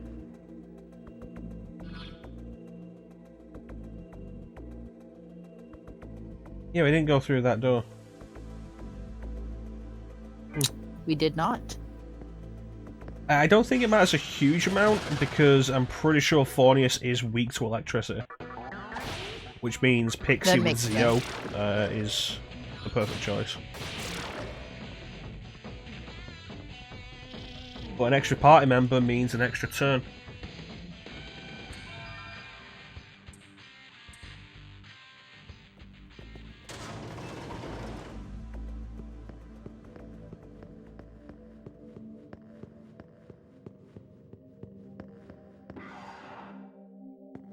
Alright, heal me. Thank you. Bye-bye. I can't believe I just walked past that door, it was right there. It's like huge giant door. It's like meh.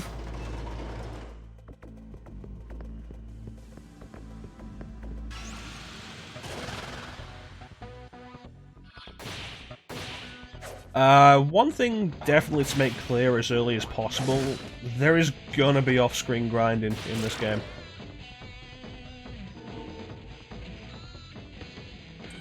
Yeah, because like this is a very grind-heavy game, especially in certain areas. It's not even entirely going to be for levels. A lot of it may just be for specific demons. Specific demons, specific skill setups and stuff like that. Because that was very much a point in Digital Devil Saga when we were grinding. I don't think we ever grinded for levels, we were grinding for abilities. Mm-hmm. And the same is mostly true with this. Except we don't have the same ability system. We're gonna be working with the abilities our demons get. And if we throw away any abilities we get from our Magatama, we don't get those back. Here we go. Hey, there we go. Alright, so where's ChanceEm?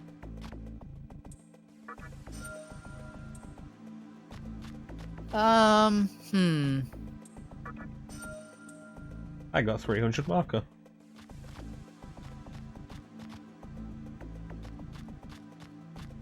You know, considering underneath of this is like water and also building, I'm wondering if my whole plan of burying myself in the garden to avoid being killed in the apocalypse was the smartest idea.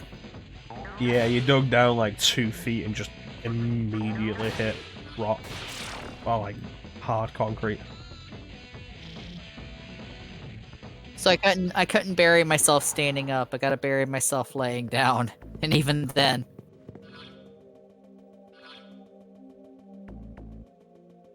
Gonna have to make good use of this map.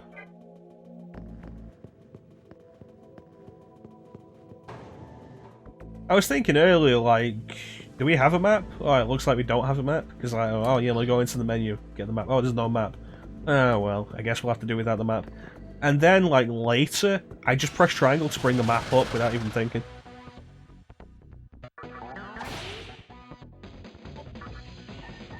And see, that's something that with like newer games I appreciate is having a mini map in the corner and actually showing you like where you're heading. And it's the thing of in like this game where you have the static map and then you have the northeast, west, south, northeast, southwest. I totally know how to say that in order. In the corner. That really kind of tripped me up. It's like, do we need a compass?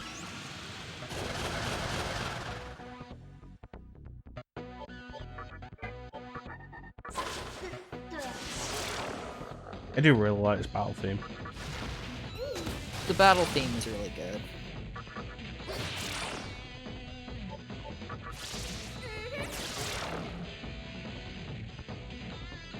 You know, probably should explain how the press turn system actually works for people who've never played these games. It is a really good battle system.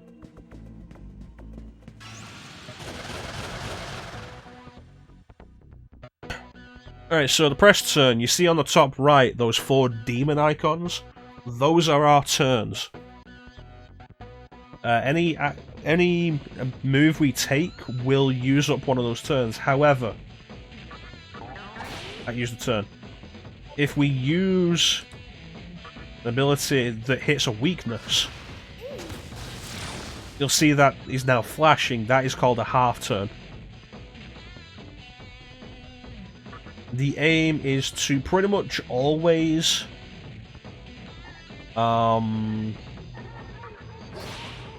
hit weaknesses to build yourselves half turns. So you get more turns. So with a full party of 4, you can have up to 8 turns per round. You can lose turns. Are you going to say something there, ChanceEm? I was just gonna mention that it's like you can lose turns, and the same also applies for the enemies as well. And we can lose turns by missing the enemy, hitting the enemy with something that they are null to. Both of those loses 2 turns. If we hit the enemy with something they absorb or repel, that ends our turn completely. And it works in reverse. We also gain a half turn if we hit a crit. Like that. Which was such good timing. That was really good timing. It's like end like a crit. Bam. And that's the press turn system. It works for you in the same way it works for the enemies. It's very fair until the enemies start getting abilities that will exploit it. Like the previously mentioned Demon Eye, which is a later game ability enemies get that you will not get. Where solo demons will use it and it trades in their 1 turn for 4 half turns. Which isn't 2 turns, it's 4 turns. Yeah. And it gets really painful. So, like you mentioned earlier, like, what's the earliest you've died? The earliest I've died is on the 3rd mandatory battle of the game. Because I missed the enemy several times in a row. The earliest I died when I played Nocturne because I didn't realize I could not let the Demi-Fiend die. I thought it was a situation of if he died, I would just control one of the other demons and bring them back or something, you know? Standard RPG So, stuff. yeah, I kind of messed up really early because of that.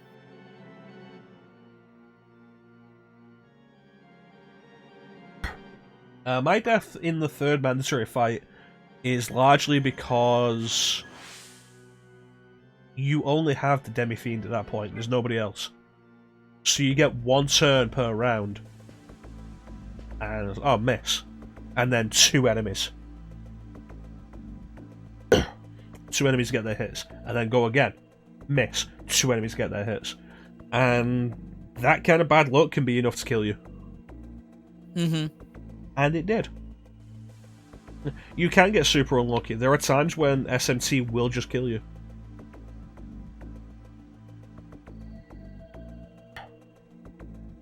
So there's going to be swearing at some point. Because it will happen. It's not a matter of if, it's a matter of when. So far, aside from the freezing issue of the one mod earlier, though, we've been pretty good on this first stream, I think. Yeah, it's like I say, while I wouldn't recommend Nocturne as anybody's first SMT game, The first dungeon is not difficult. And it does do a fairly good job of easing you into the mechanics.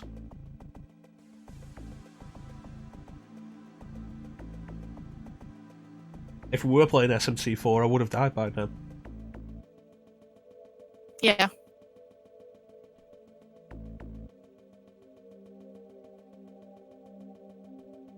But yeah, I think that is going to do it for us today. We got the stuff out there. You can see the open boxes.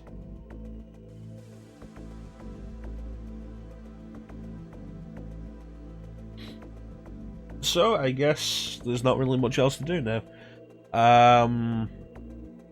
Because if we leave, we will have to fight the boss, and then we leave the hospital. We'll have to come back in and save.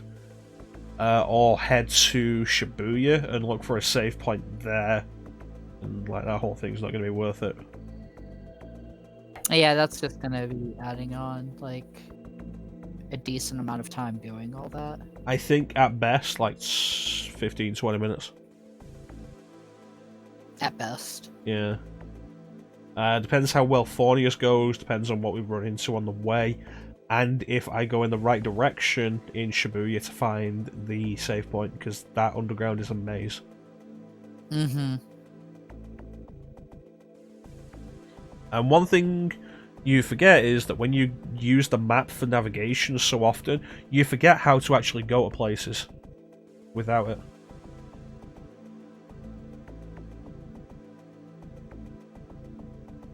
Yeah, that's definitely going to do it for us for today. I want to thank everybody for joining the stream. I always really appreciate the support. Big special thank you to everybody in the chat. Let's see who we got. Clem, Teak. We had a decently sized chat today. Yeah, we had a bunch of people pop in. Clem, Teak, Invitado, Dynamite, Lino, Emily May, Kat, Mad Eye. Probably missing somebody. Did I say Emily? Emily? I think you said Emily. Yeah, I probably said Emily. Lavino, I definitely didn't say Lavino. Meg. Megumi Titanium. and Megumi for the raid, of course. Titanium.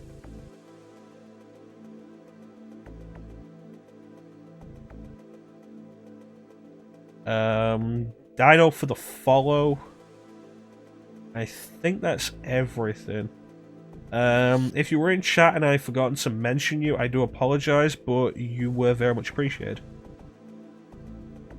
Yeah. And I also want to say again, thank you for the tip, Dino, because the stream would have been a lot shorter if we hadn't known about using the save on the other version. Yeah, that was definitely a good shout, Dino. Thank you. And of course, a super big special thank you to our buddy ChanceEm for joining me on the mic for the stream. Yay. ChanceEm is a cool dude who does his own streaming. He's currently on sabbatical. But when he comes back, he does RPGs. Currently playing through Tales of Berseria. He's doing his own playthrough of Skies of Arcadia, which is his first playthrough. He's never seen the game before, so definitely check that out because it's really cool. And Animal Crossing, and I think you're still doing FF7 Remake? Yes, I was also doing Final Fantasy VII Remake. I was on chapter 14 of that. I haven't been able to find my capture card because of my move. I think I might try to set up my PS4 and connect it and try to do a little bit more of Final Fantasy VII through the streaming feature on that, even though I don't want to. But I do want to get back into streaming, even though I can't find my capture card. Definitely something to consider with that is the possibility of blocked scenes. The final chapter is blocked, and I can't do Berseria because the entire game is blocked. So that's Thanks, why I was Namco. thinking about that. Yep. And you can't do Skies of Arcadia or Animal Crossing because they're on GameCube. Yep. So I'm kind of frustrated I can't find my capture card. But yeah, ChanceEm will be back at it at some point. He'll find his capture card and he'll get back at it like a trooper, doing more of the RPGs.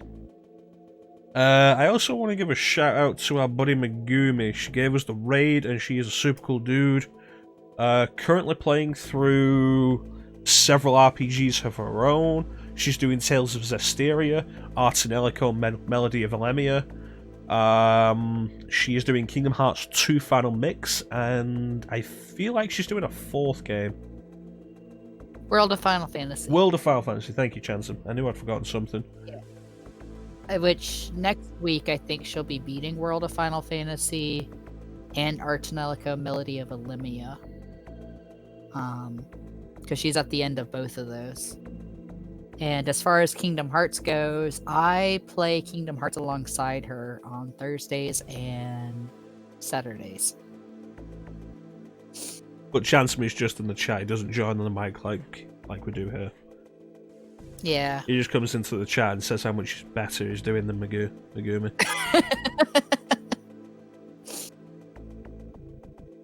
I'll have to admit, during Chain of Memories, Meg was kind of doing better than me in areas. Yeah, but like Chain of Memories doesn't really count because it's terrible.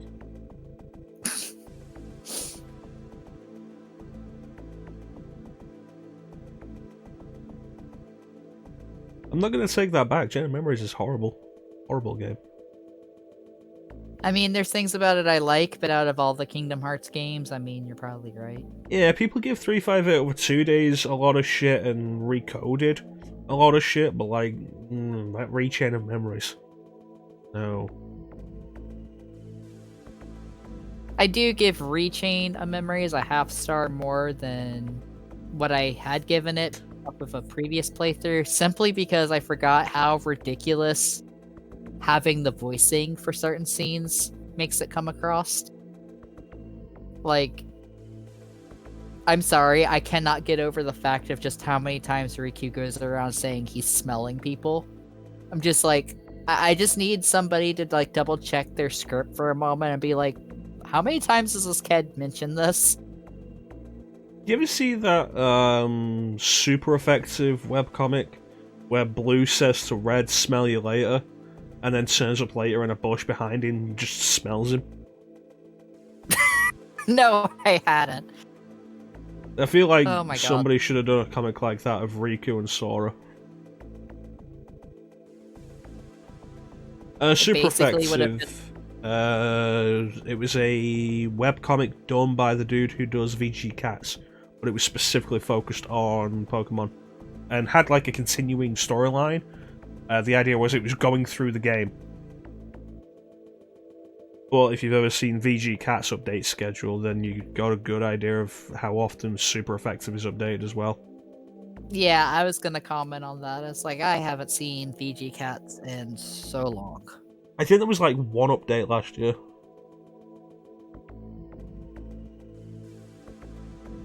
Every now and then it pops up again, and it's like, oh yeah, VG Cats is a thing.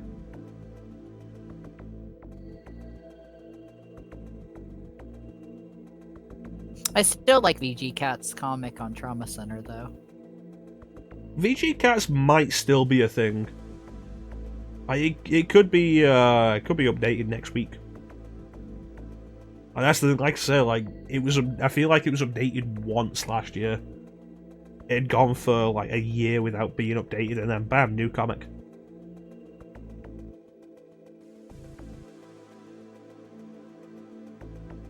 This isn't me criticizing or complaining. This is me just stating a fact.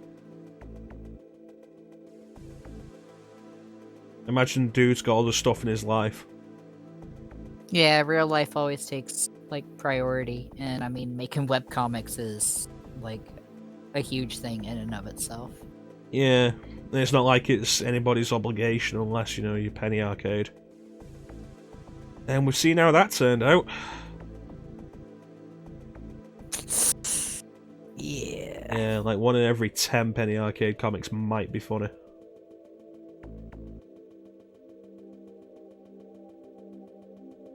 I guess it comes down to quality over quantity.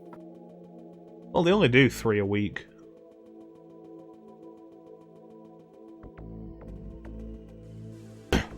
It's updated 4 times since you deleted your boys. Yeah. It's like it was updated at some point last year. It was like, oh, VG Cats. And so I was like, okay, latest page. And then I went back to see how many pages there'd been until I'd recognised something. I think it was like 2 pages.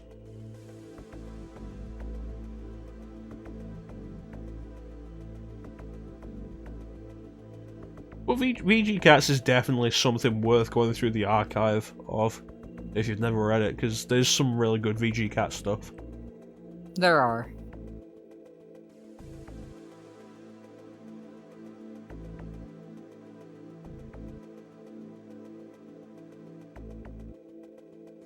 Like, I remember in high school, I think it was like one of my favorite video game comics. For me, I was probably 8-bit Theater.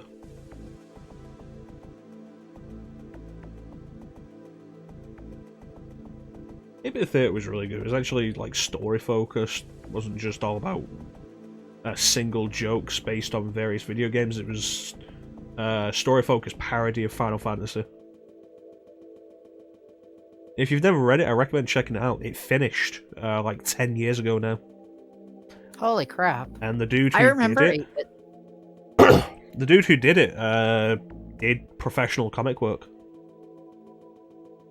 Oh wow! He did the art. I think he did the artwork or the writing for one of the Infinity storylines in Marvel. Damn. Let me see if we can find the actual info.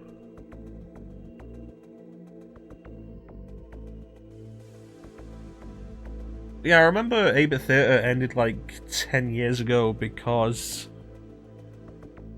I was in college when it happened.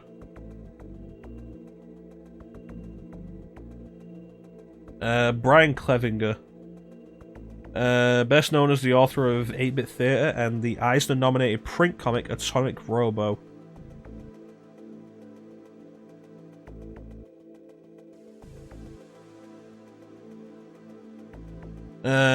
It was announced at 2010 Chicago Comic Entertainment Expo C2E2, that'd be, that he would be revamping the saga of the Infinity Gauntlet for Marvel Comics All-Age series Marvel Adventures.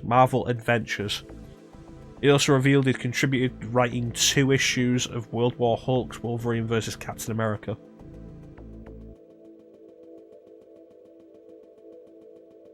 I wonder what he's been doing since then, because that's a while ago.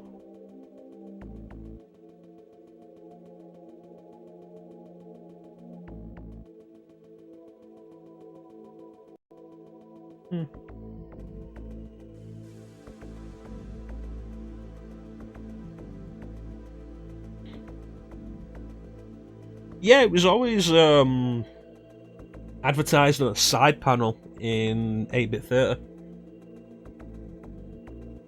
I never read it, it's just like the only reason I know that it exists, because it was always the thing on the side in 8-bit Theater.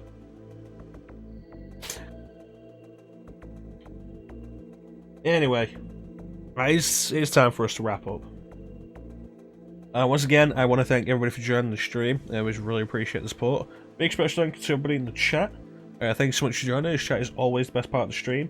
And of course, super big special thank you to ChanceEm for joining me on the mic for this and contributing voices. Well, thank you for having me. We will be back with more Shin Megami Tensei Nocturne next Sunday at 8 PM Greenwich Mean Time GMT. Hopefully that session will go smoother, both in terms of the game and on the technical side over here. I added Gunner Creek Court to my webcomic app, Teak. I did tell you about that when you suggested it. Gunner Craig. I will be back on Tuesday with more Code Vein, and tomorrow we'll be doing Classic Mecha Mondays with Session 3 of Alundra, which previously aired in September of 2019. And of course, Superhero Fridays will continue on Friday with more Arkham City Armored Edition. ChanceEm doesn't currently have a schedule because he doesn't have a capture card. Sad. It I will is find lost it, in the ether. Hopefully, I will figure out some time travel shenanigan magic to figure out where it went. I feel like I want to move this picture of the Demi-Fiend lower down because I can see that he has an uncovered fly.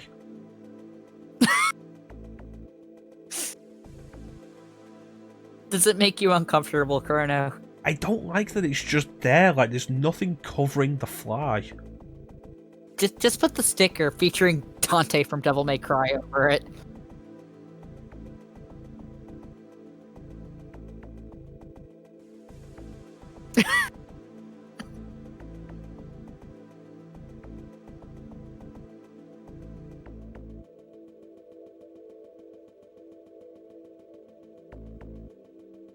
Yeah, that's better. Next week, actually featuring Dante from Devil May Cry. Small cameo. Like, you're not actually going to see him properly until Session 4, probably. You know, it looks like a Texas-sized belt buckle. We could put it over his face.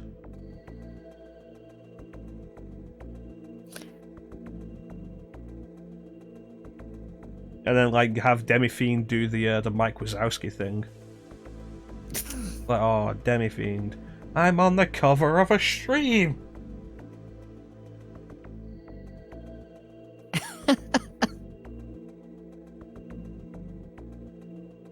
But then you have the issue of the fly.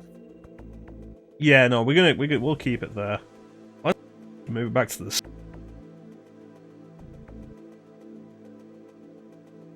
Probably, like, move it back to the side. It's kind of unintrusive. There we go.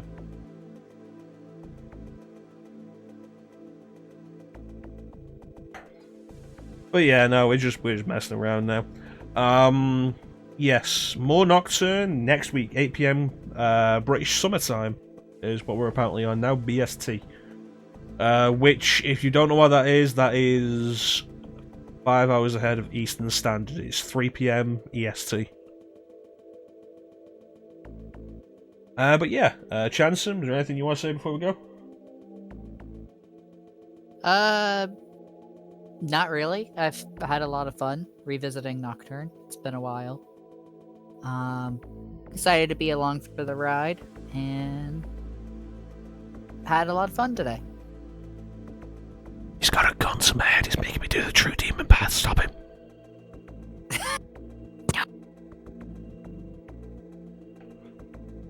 But yeah, more Nocturne next Sunday. Same chrono time.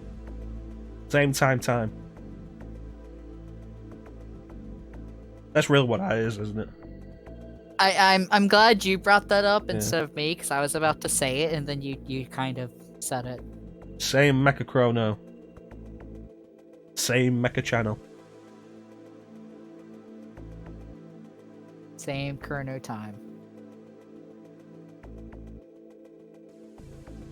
Yeah.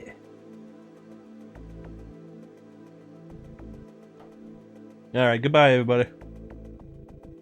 Take care. Bye bye.